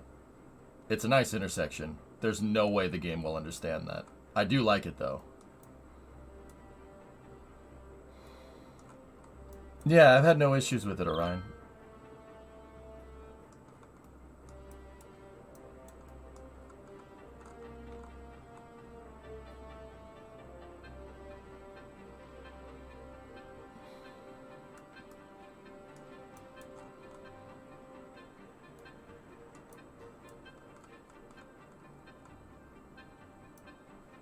That's a nice one. I like that. What else can we find? Man, you guys seem to be doing this a lot. These double ramps down to a boulevard.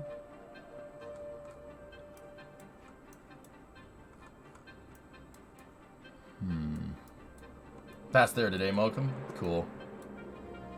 See, stuff like that. That's really freaking neat, man. Stuff like this. A gigantic train bus station over another train bus station that has a highway going around it. See, that's cool. This is cool. I like that. That's really neat.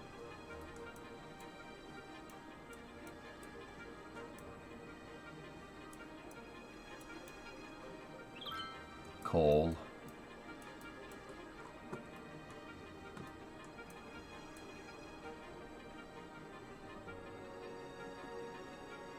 Yeah, I think we'll try something like this. Let's see if that works.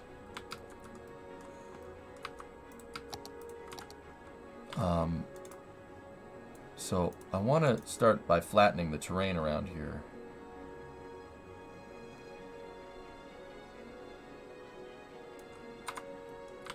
Okay.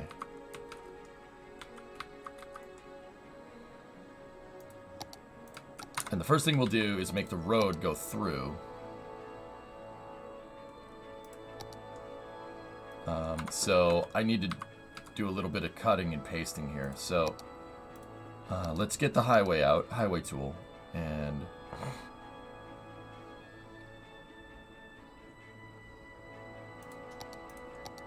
switch these segments here to two-lane, two-way, right?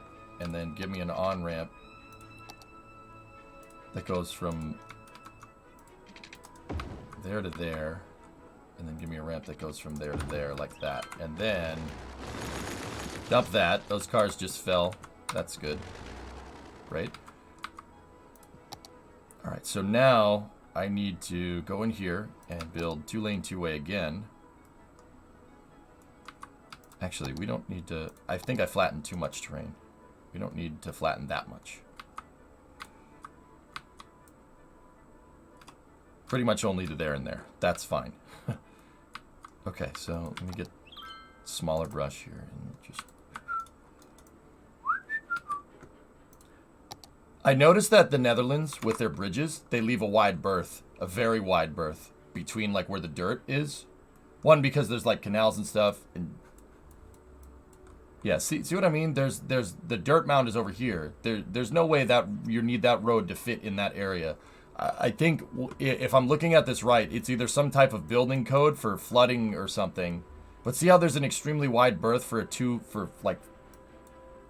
two-way and a bike lane and a walking path? They leave a lot of room underneath the bridges, probably for expansion, if I had to guess.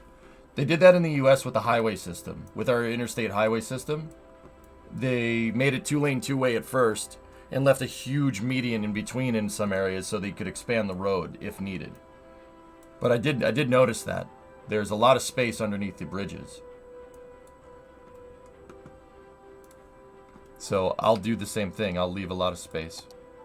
You must leave the space.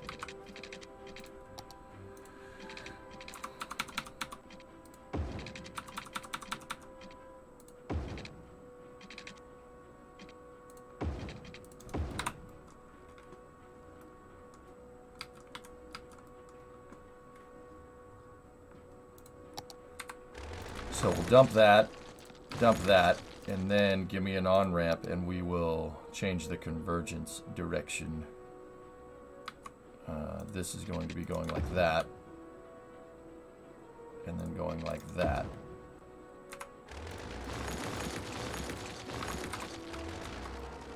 So I will do the same thing here, and we will leave a wide berth underneath here, and then Control H, make sure that's all height snapped correctly. And then we'll make the highway go underneath it. Or the boulevard go underneath.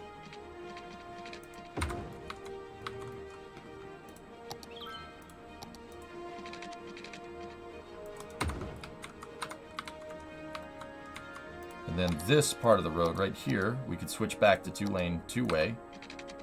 Go right here, and then use the road guidelines to match the cells here.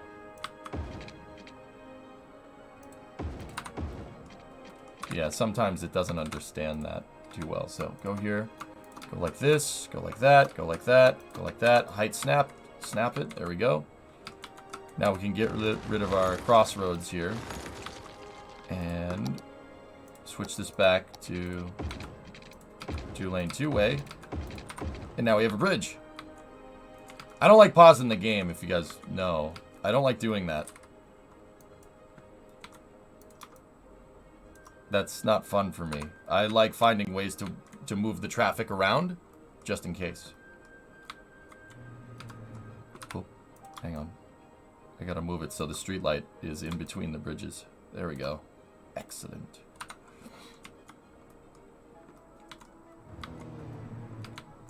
Can't pause cities in real life. That's right. You got it.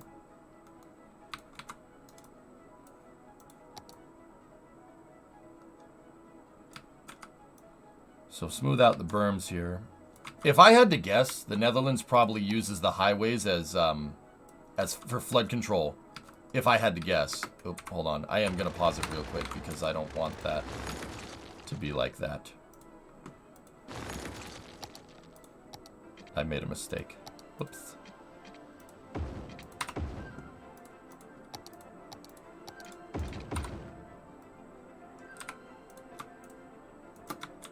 There we go. Sweet.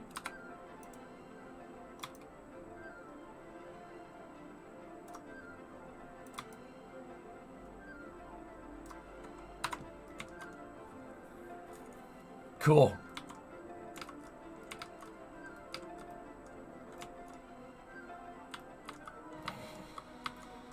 All right. What do you mean with flood control? So you use them as dikes, man. I noticed that all the highways and all the train tracks are all raised up off the ground. They're probably used just in case of an emergency to make sure that water doesn't flood certain districts, if I had to guess. I could be wrong. It's just a guess. But see how the highway is basically a gigantic berm. It's being used as a dike right there. I'll bet you they built them in mind with flood control. In case something catastrophically bad happens, these act as giant berms to keep water out of certain parts of the city. Hey, Quack. Thanks for the raid. I agree, Aqualux. Yeah.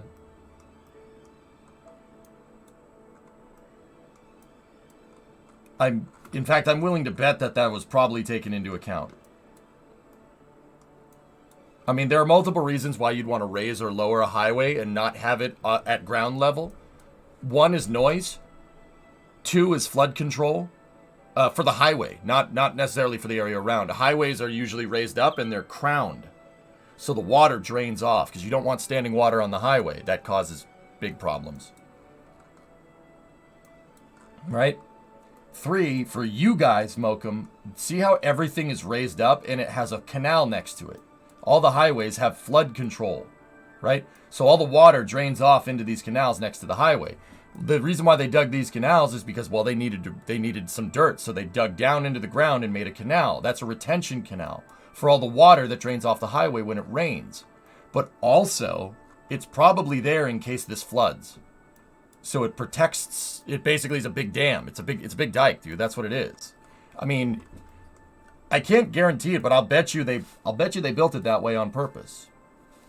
I know that up here, this thing that I can't pronounce is definitely made that way. It's a huge dam that basically keeps the water out from back here. I can't pronounce its name. It's but look, highway. Raised highway, flood control, dude. It makes perfect sense. It's really smart, actually, using them as dikes, as natural dikes. That's smart. So I'm going to guess that all this stuff is raised up. The tracks, roads, they're all raised up for a very good reason. In case of flooding. Keeps the water confined to areas. I'll bet you they built it that way on purpose. Because why wouldn't they? Everything here is built for purpose. Everything. Nothing here is... No roads, except for like the greater parts of the city. Like highways and trains. That's all built with purpose. It's built like that for a very good reason. God damn, that's a lot of trains. I wish we did stuff like this with passenger trains. I wish. And we have freight yards that are way bigger than this. And the freight yards are cool, man. That's all fine and dandy. Moving freight around via rail is smart. But those passenger trains, though, they're pretty neat. The Dutch name for a dike with rail track is spoordijk. Spoordijk. Spur line. Yeah, that makes sense. Utrecht has 21 tracks. Oh, Jim. Oh, I wish, man. I wish, dude.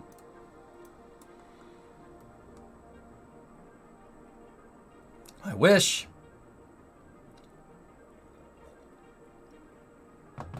See, trains make sense over medium distance. So not the distance of a car, right? But not the distance of an airplane either.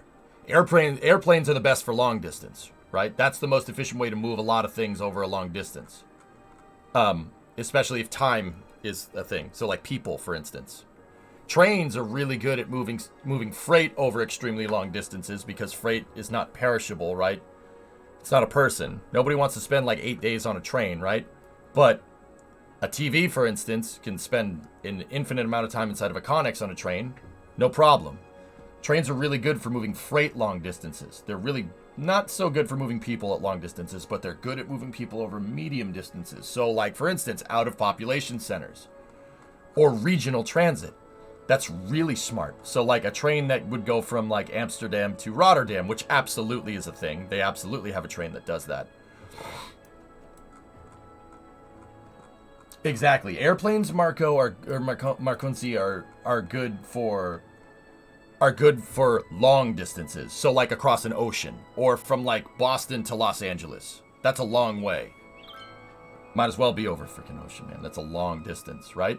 Trains are really good at small regional areas. So like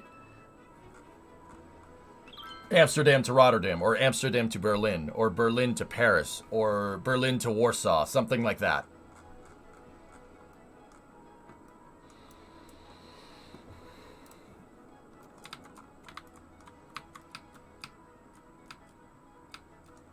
Portland to Seattle. Yeah, there you go, Aqualux. Regional transit for trains is awesome. Very, very good. Because once again, moving people are perishable if we're gonna be jerks about it, right?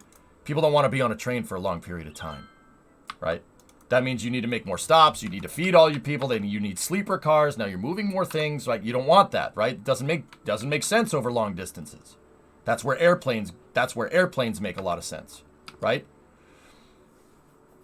But over medium distances, the train bests car every day of the week.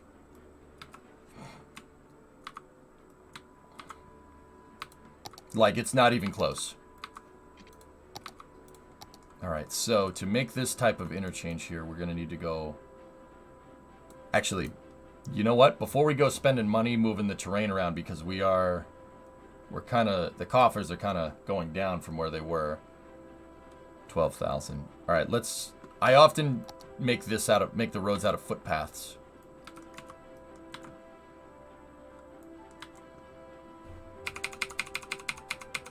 I make them out of footpaths first. So what we'll do is, because our cell length here is the same distance, right? I'm going to go over here and make 2 cells like this. And then what we need to do is find the center point on those 2 cells. Right? We're basically drawing blueprints with footpaths. It's a really good way to build because footpaths are very cheap. They're very inexpensive to make. So now we need to find the right of way for our 2 roads. One is going to be right there. The other one's going to be right there. Do the same thing on the other side. One road's going to be there. The other road's going to be there. Now, those intersections that I'm trying to make tend to be very uniform. So what we'll do is I'll get my curve tool out. And we'll go 1/2 grid, 1/2 grid, and then we'll go here, right? And make a piece right there. And now we have our center marker. Now we can make the outer circle, no problem. So go here. This one's gonna have a different radius than the other one, like that. See, there's your 2 roads. And then right here is where they'll connect in. Basically what I'm doing here, guys, is the equivalent of doing survey work.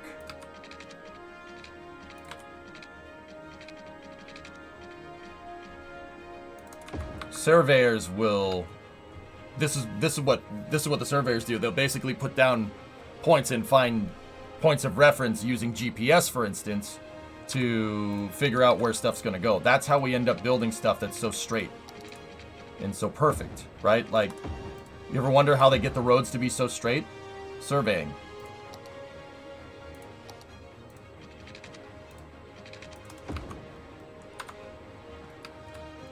They use math. Yeah, that would be the correct way to say it. Now for here, once again, what we'll do is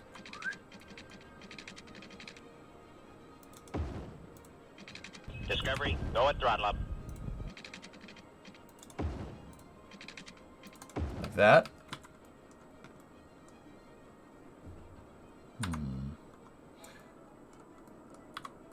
That looks right, but I mean, our measurements are correct. I know the measurements are right, but the thing is, that doesn't... I missed something. I missed a step. That doesn't look exactly like the intersection that we're trying to make. Where am I? Where am I?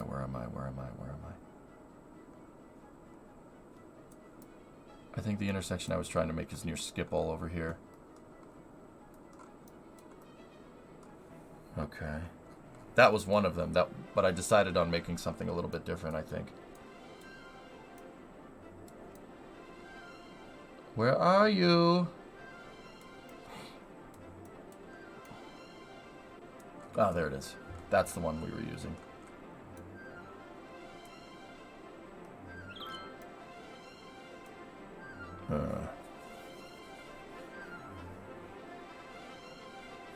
You can enable it, Hilmus, yeah. Nick, 51 months. Go faster! Yeah, okay. The radius on these circles is way wider than what I currently have.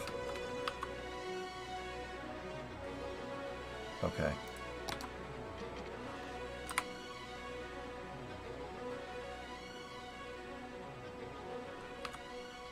Alright, I gotta pause for a second. We need to make this one cell. And we need to make sure the cells match up.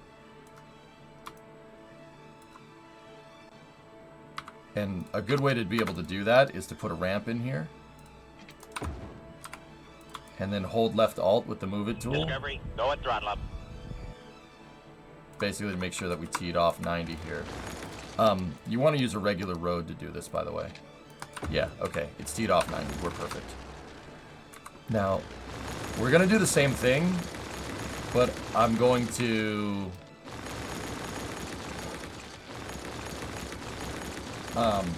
hey, sup? Converted Prime to Tier 1 sub. Thanks, man. We're going to do the same thing here, but I'm going to move it closer. Like that. So go out one cell length, or one road, average road cell length, and we'll basically do the same thing.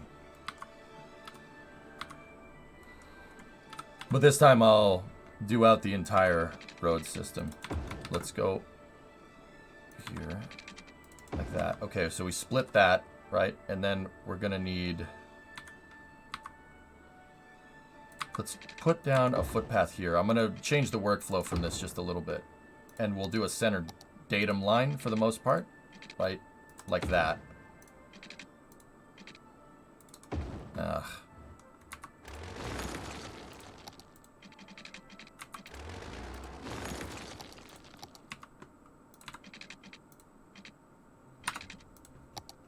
Hang on.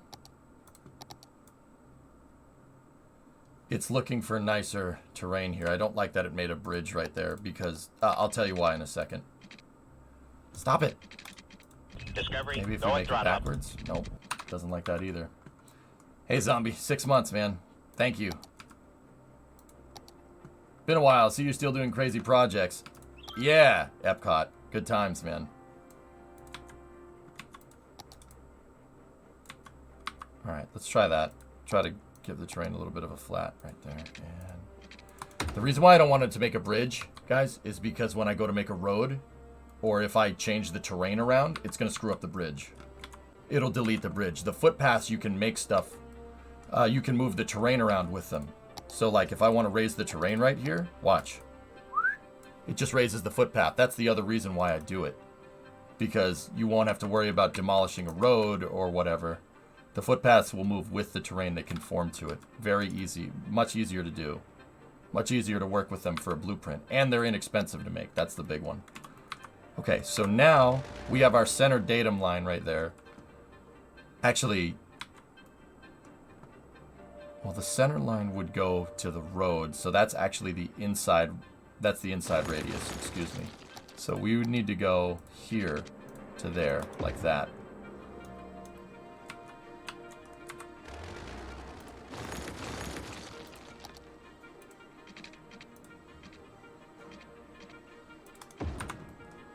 But see, now I've noticed something. We split this cell. We didn't split that cell. We got to split that. We got to split it, and that'll get a... this has to be a half cell in order for the road radius to look right. So we got to split that right in the center. I can use that point as a guide. Right? And now...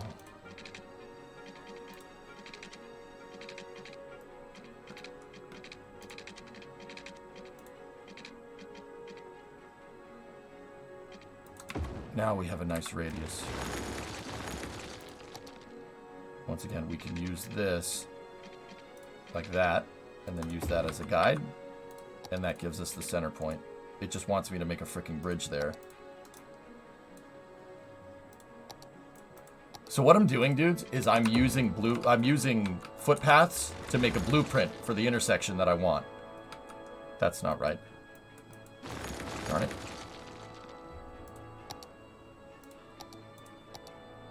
Sometimes I get a little bit too ahead of myself here. There we go. I'm using this as a blueprint. There are launches today. Well, Flava, there was a Starlink, but it got scrubbed because the recovery area it was too windy. It was too windy where they were trying to land Falcon 9. The gusts were up to 30 knots, which is, yeah, too much. Too much for Falcon.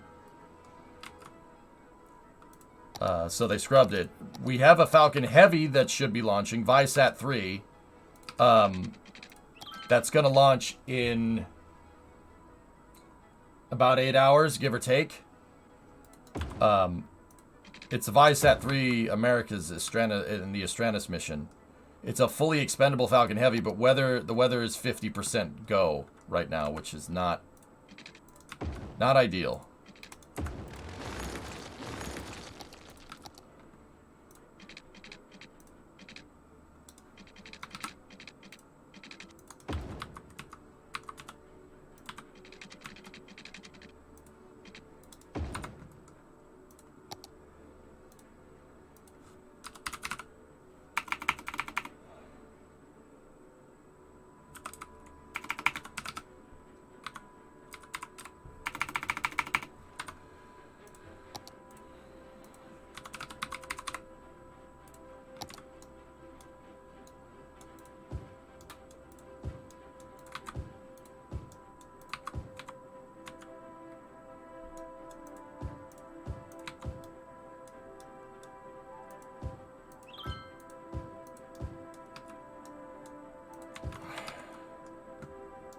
So we can see what we're doing.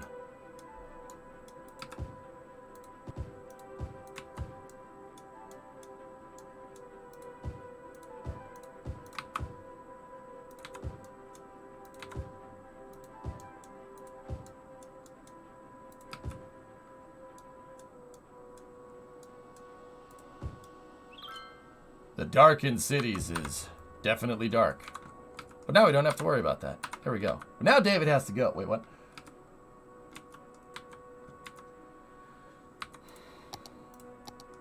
Alright, so now we have a good radius here. So we need to replicate that radius, right? So if we did this right, this should be one tick off of a full cell. So we should go with our curve tool. We should go from here to there. Oh. Gotta move my lighting back.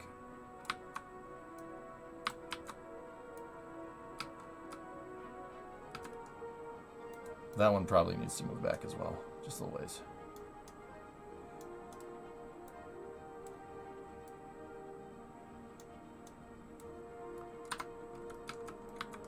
Alright, now we got a really nice radius right here. Perfect. Let's do that on the other side as well.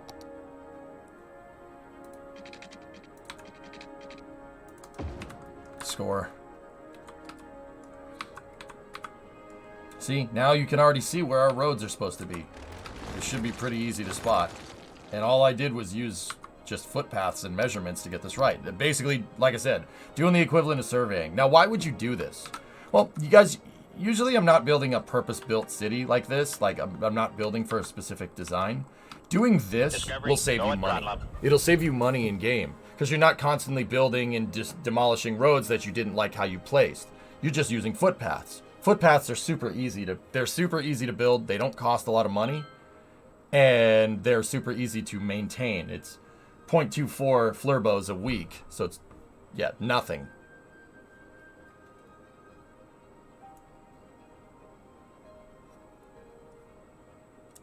Zonic, you got to play with designing train yard. Might be using tips from stream. What? Wait, what are you designing? You're designing a freight yard? And you're using my tips from cities? Dude, no way. That's awesome. What are you, okay, what are you using that, like, which tips are you using, Sonic? Like, I'm not trying to call you out on it. I'm actually curious. The reason why is because if you are, then I'm wondering, like, what am I on the right track with, so to speak?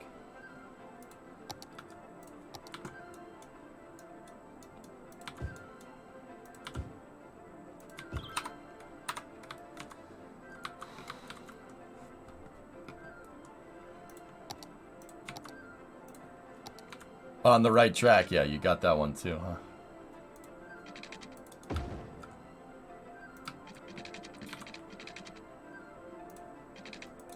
See? Perfectly symmetrical. Very nice. I don't know whether to be excited about that or worried. Yes. That's cool.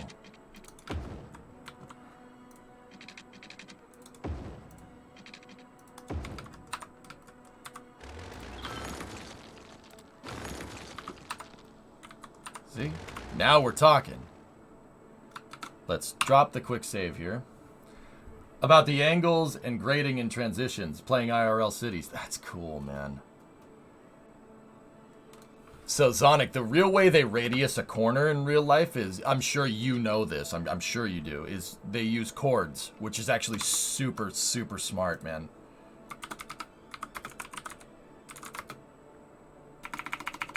Road curve math. So, you see this right here? Everyone uses this right there. It looks like a compass, or, well, not like a compass like the thing that you use to, you know what I'm trying to say. That is how they find it. They use chord length. They use chord length and they use basic math to get a radius. This is like basic calculus right here. So, like I said, explaining the radius in plain English, right? If we're gonna try to figure out how you do this, they have one point here, and then the direction of said point, and another point here in direction of said point, and then they have those converge, and they find an angle right here, okay? Then they draw a line here from PC to PT. That's called a chord, right? So it would be LC or C right here. And they basically use triangles, and then you can use calculus and basic, well, it's actually basic trig, to be honest with you, to figure out the radius of this curve right here, like the Mason symbol. The Masonic compass. I think it's called compass. I forget. Whatever. This right here is how roads are made, like every road. Why? Falcon Heavy delayed 24 hours because of the weather. It's how you make a radius in steel too. I've made thousands out of 4-inch channel steel. Yeah, Granda. Yeah, dude, math is everywhere. Yeah, you know, like, you remember, like, when you're in high school and you're thinking, like, what the hell am I going to use this for? When am I going to use this math? Well, there you go. It's not a sextant. No, a sextant is different. But the reason why they do this way, and the reason why every bit of curved road uses this exact thing right here, the reason why is because you do not want a reducing radius corner. Reducing radius corners with highways, how accidents get caused. So think about it. Think about when you're driving. You do not want a corner that goes like that, right? You don't want something like this, or something that will start like this and then the radius will increase. This right here is how people die. Because people are going to go around the corner, and then the corner is going to go abrupt, and guess what? They're going to keep going straight, and they'll drive off the road. You don't want something like that, especially on a road that's high speed, or a country back road. Like, you don't want an abrupt corner. Now, don't get me wrong. An increasing or reducing radius does happen like this in real life. Like, not every road is perfect, but I guarantee you that every highway is made this way because you want the radius to be perfect. You want the rate of turn to be the exact same at the start of the turn through the end of the turn, because that makes for less accidents, right? If you have if you have a decreasing radius corner like this, or a parabolic corner, that's bad. That causes accidents, because once again, especially in this day and age, people aren't paying attention. They'll just go straight. They'll just drive right off the road.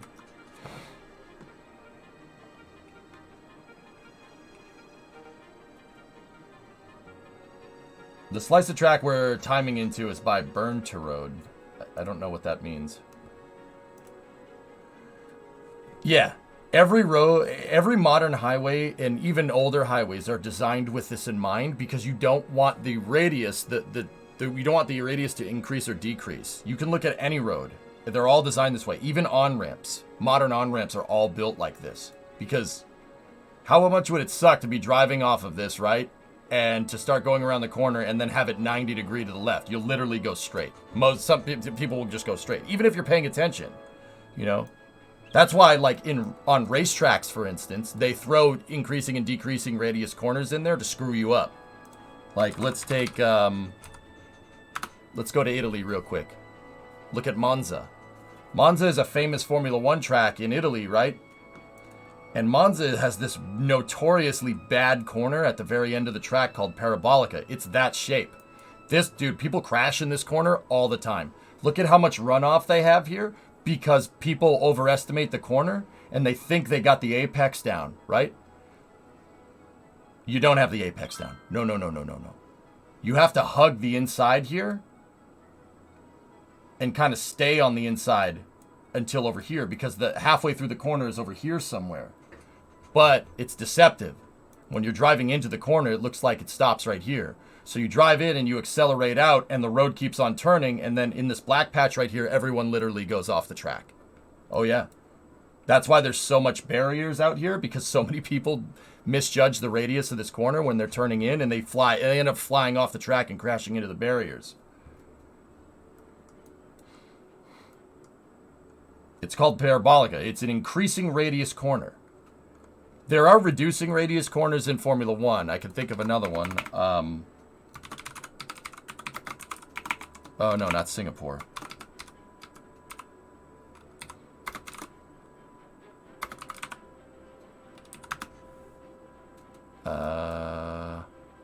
No. That's not it. Let's go to Malaysia.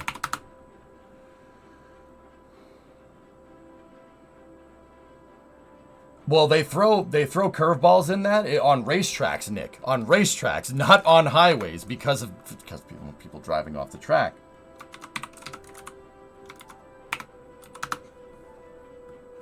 Let's go down here to Sepang. The Sepang GP circuit, which they don't drive anymore. It's somewhere around here. Yeah, there. Oh, it's actually right by the airport. That has increasing and reducing radiuses all over it, or radii all over it. 1, 2, 3. Those are hard corners. This is a tough track to drive, man. The track has no flow, no rhythm. It's really hard, really difficult track. Yeah, thanks, Proxy. Yeah. That's a difficult track to drive, man. Yeah, Super. It's tough. Malaysia is a tough track. It will punish you. You can always tell how difficult the track is by how much runoff there is. How much gravel do they put around the corners? Because, yeah, it's really hard. That means the turns are difficult.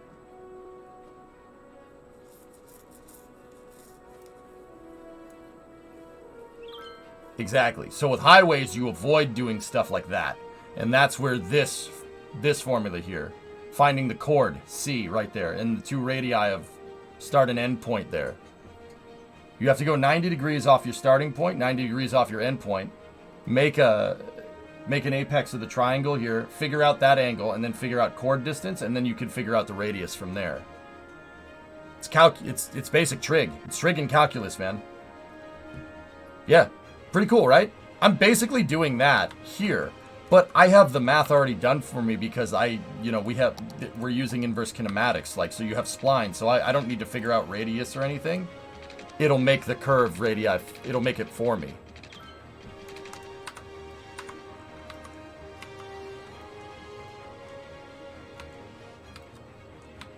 That's basically what I'm describing, Aqualex, yeah. So now we have, see, I basically did the same thing by using points of reference here.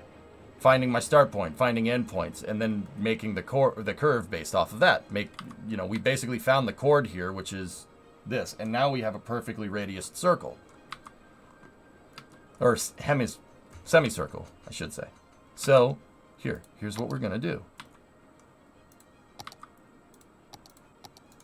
Let's go here, and let's start raising up the terrain on the area that we need raised up. We know exactly where our roads are going to go.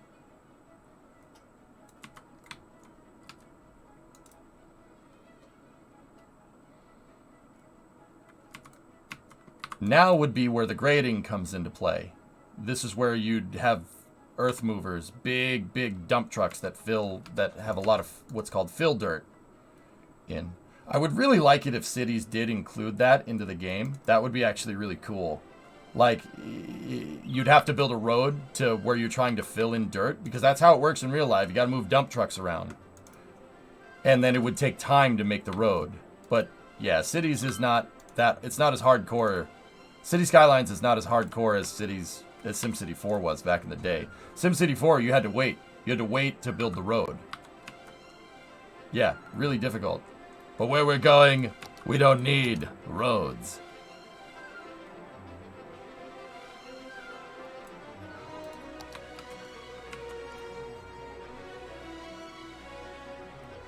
But how have railways and roads become cool like would never thought to be... But how railways and roads are designed has become cool. I'd never thought it would be fun designing this stuff. Oh, it's Zonic, it scratches the itch, man. It scratches the itch.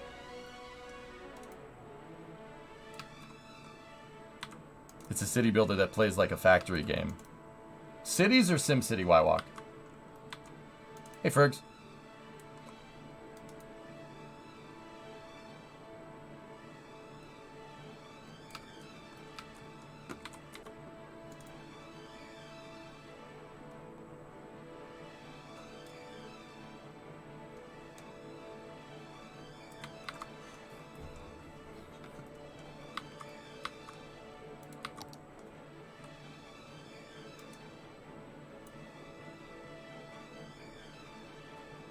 Alright, now we got to make a slope down here. There we go.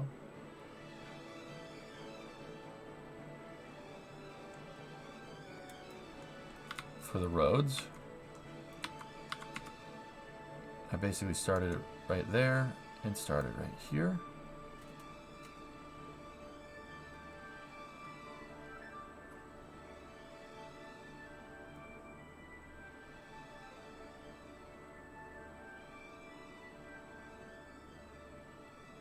There we go. Perfect. All right, get those light towers out of the way. All right, so now, how are we going to do this? So the first thing that we should probably do is make the cell lined up with the roads. So get a cell lined up here, and then get another cell lined up there. Go into boulevards here, and there. Yeah, now the road cells are pretty much symmetrical on either side. Yeah, Charles, if they're, yeah, that's the batteries, man. If they're lithium-based batteries, but yeah, it happens.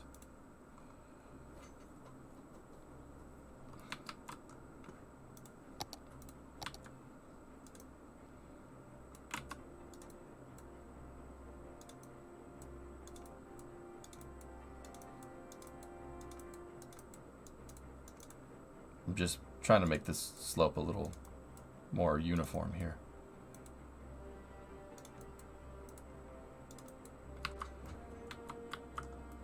Because it's the way the slope tool works, it makes it go kind of, it's between point to point, so you're not going to get any uniformity here. It's your word of the day. Uniformity.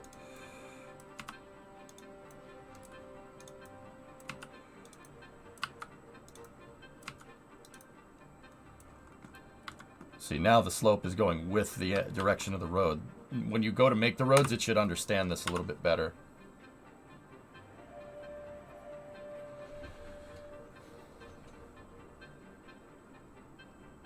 Yeah, Charles, I mean, those F-150s, the F-150 Lightnings are newer designs. You're going to have bugs with a newer design. Just like SpaceX had a lot of bugs with Starship just the other day, right? It happens. You have hiccups here and there. It takes time. That's why, like, okay, just on a side note, dudes, the best time to buy a certain type of car is right before they introduce a new version of it. Right? So, say they're making a new version of an F-150, or a new version of a truck. Buy the version, so like, say Ford rolls out a new version of their F-150 in 2024. Buy one now. The reason why is because they've been making that for a long time. They've already been making it, so they've most likely worked out all the bugs in the design. That's the reason why I have, for instance, my 97 F-250. I have a truck that looks like this, right? Mine's red and white. That was the last year for that style of truck, right? But if you look at this truck, look at the cab and the bed, and then you look at a 1980 F-250.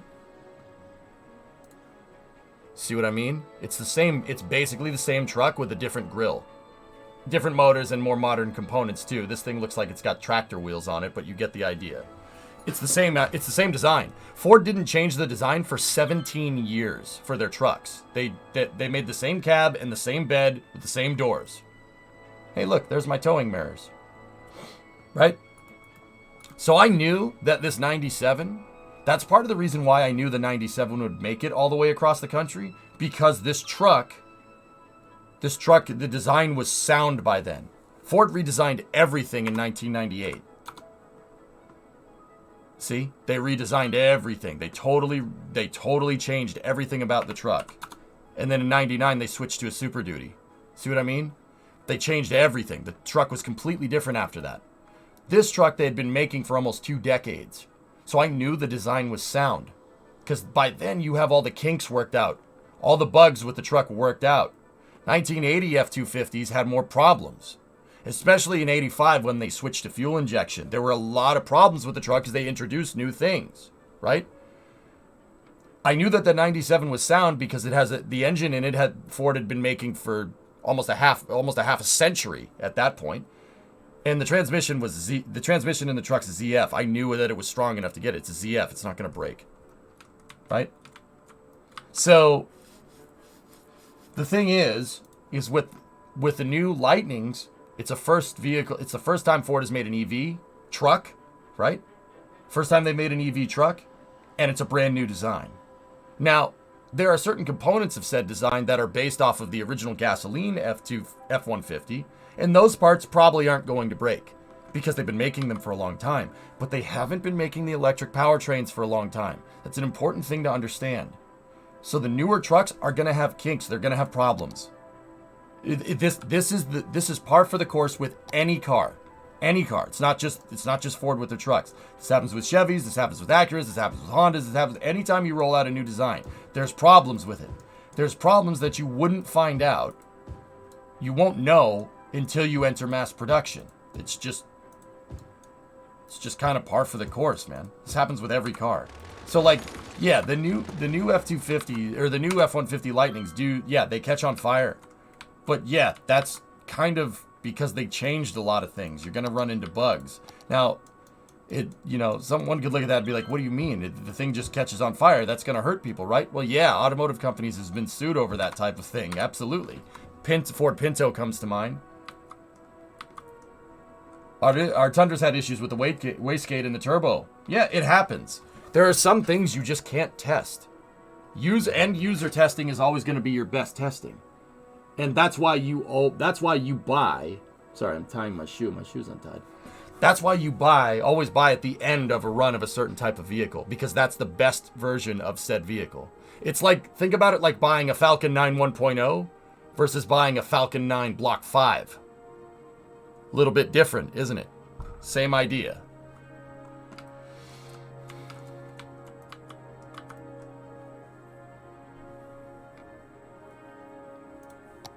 It's just something to take into account. So these newer vehicles having fires is not necessarily I'm not going to say that it's not a problem. It absolutely is, and it needs to be addressed. But also at the same time, that's not, like, it's not a deal breaker. Wait a little while before you buy one. They'll get the kinks worked out. They always do.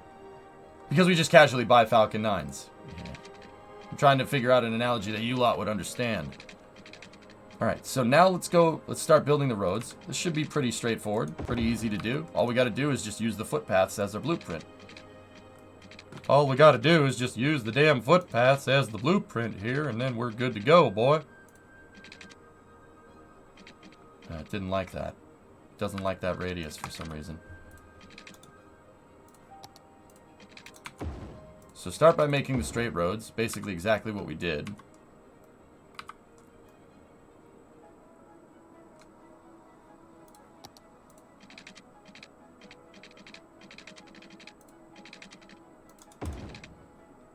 Yeah, the splines understand it better if you make them this way.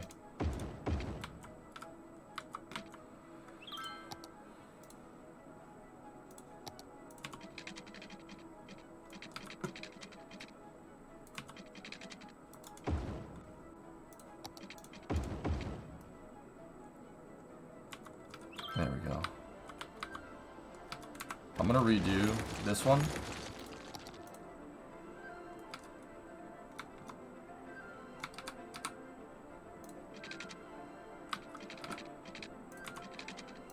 There we go. It looks like the footpath might still be under there.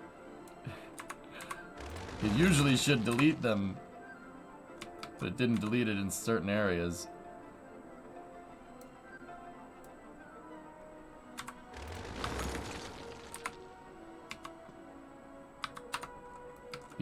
Yeah, I think I have to set something with the multi-tool here to get it to work right, but that's alright.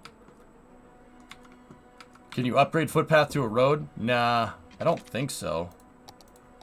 No, you can't.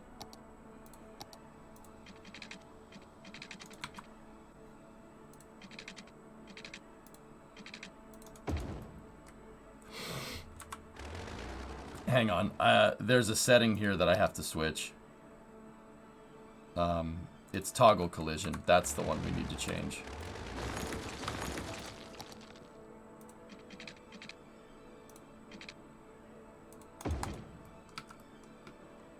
Yeah.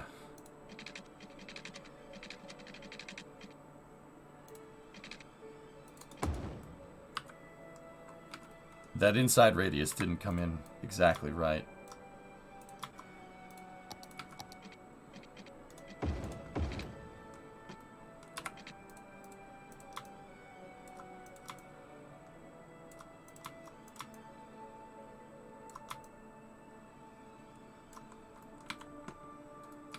And that one didn't come in exactly right either. It was close.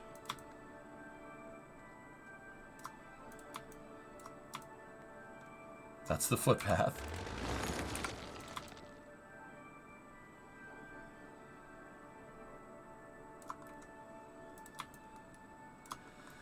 Holding left alt with the move it tool usually helps you dial in the radius here.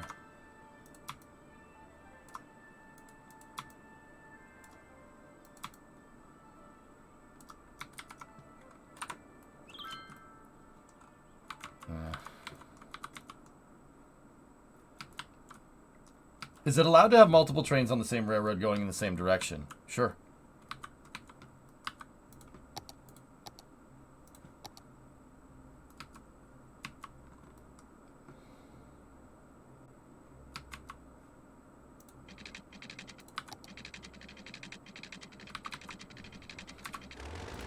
Something about that isn't right.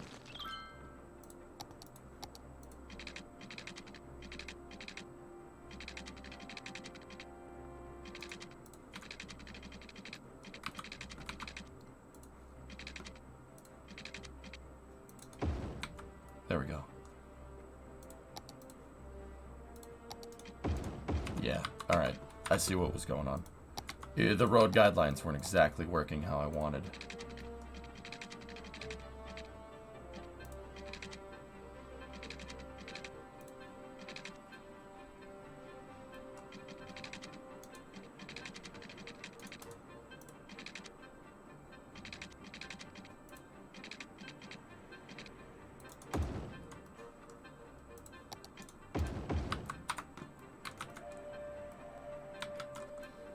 So, the reason why I've been going on about this is, one, I mean, that's how they actually make the roads, right?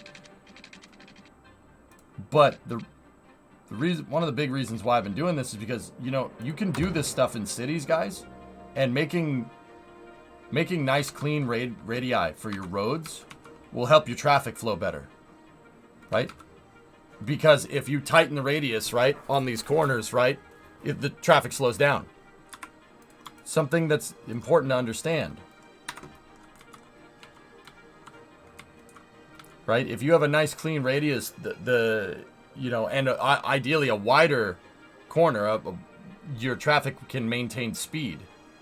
And then your traffic will move faster. This is the reason why highways tend to be very, very straight and tend to have very wide sweeping corners, so you can keep the speed of the traffic up. Because if a highway goes around a corner, a tight corner, you're going to pinch the traffic up. People have to slow down.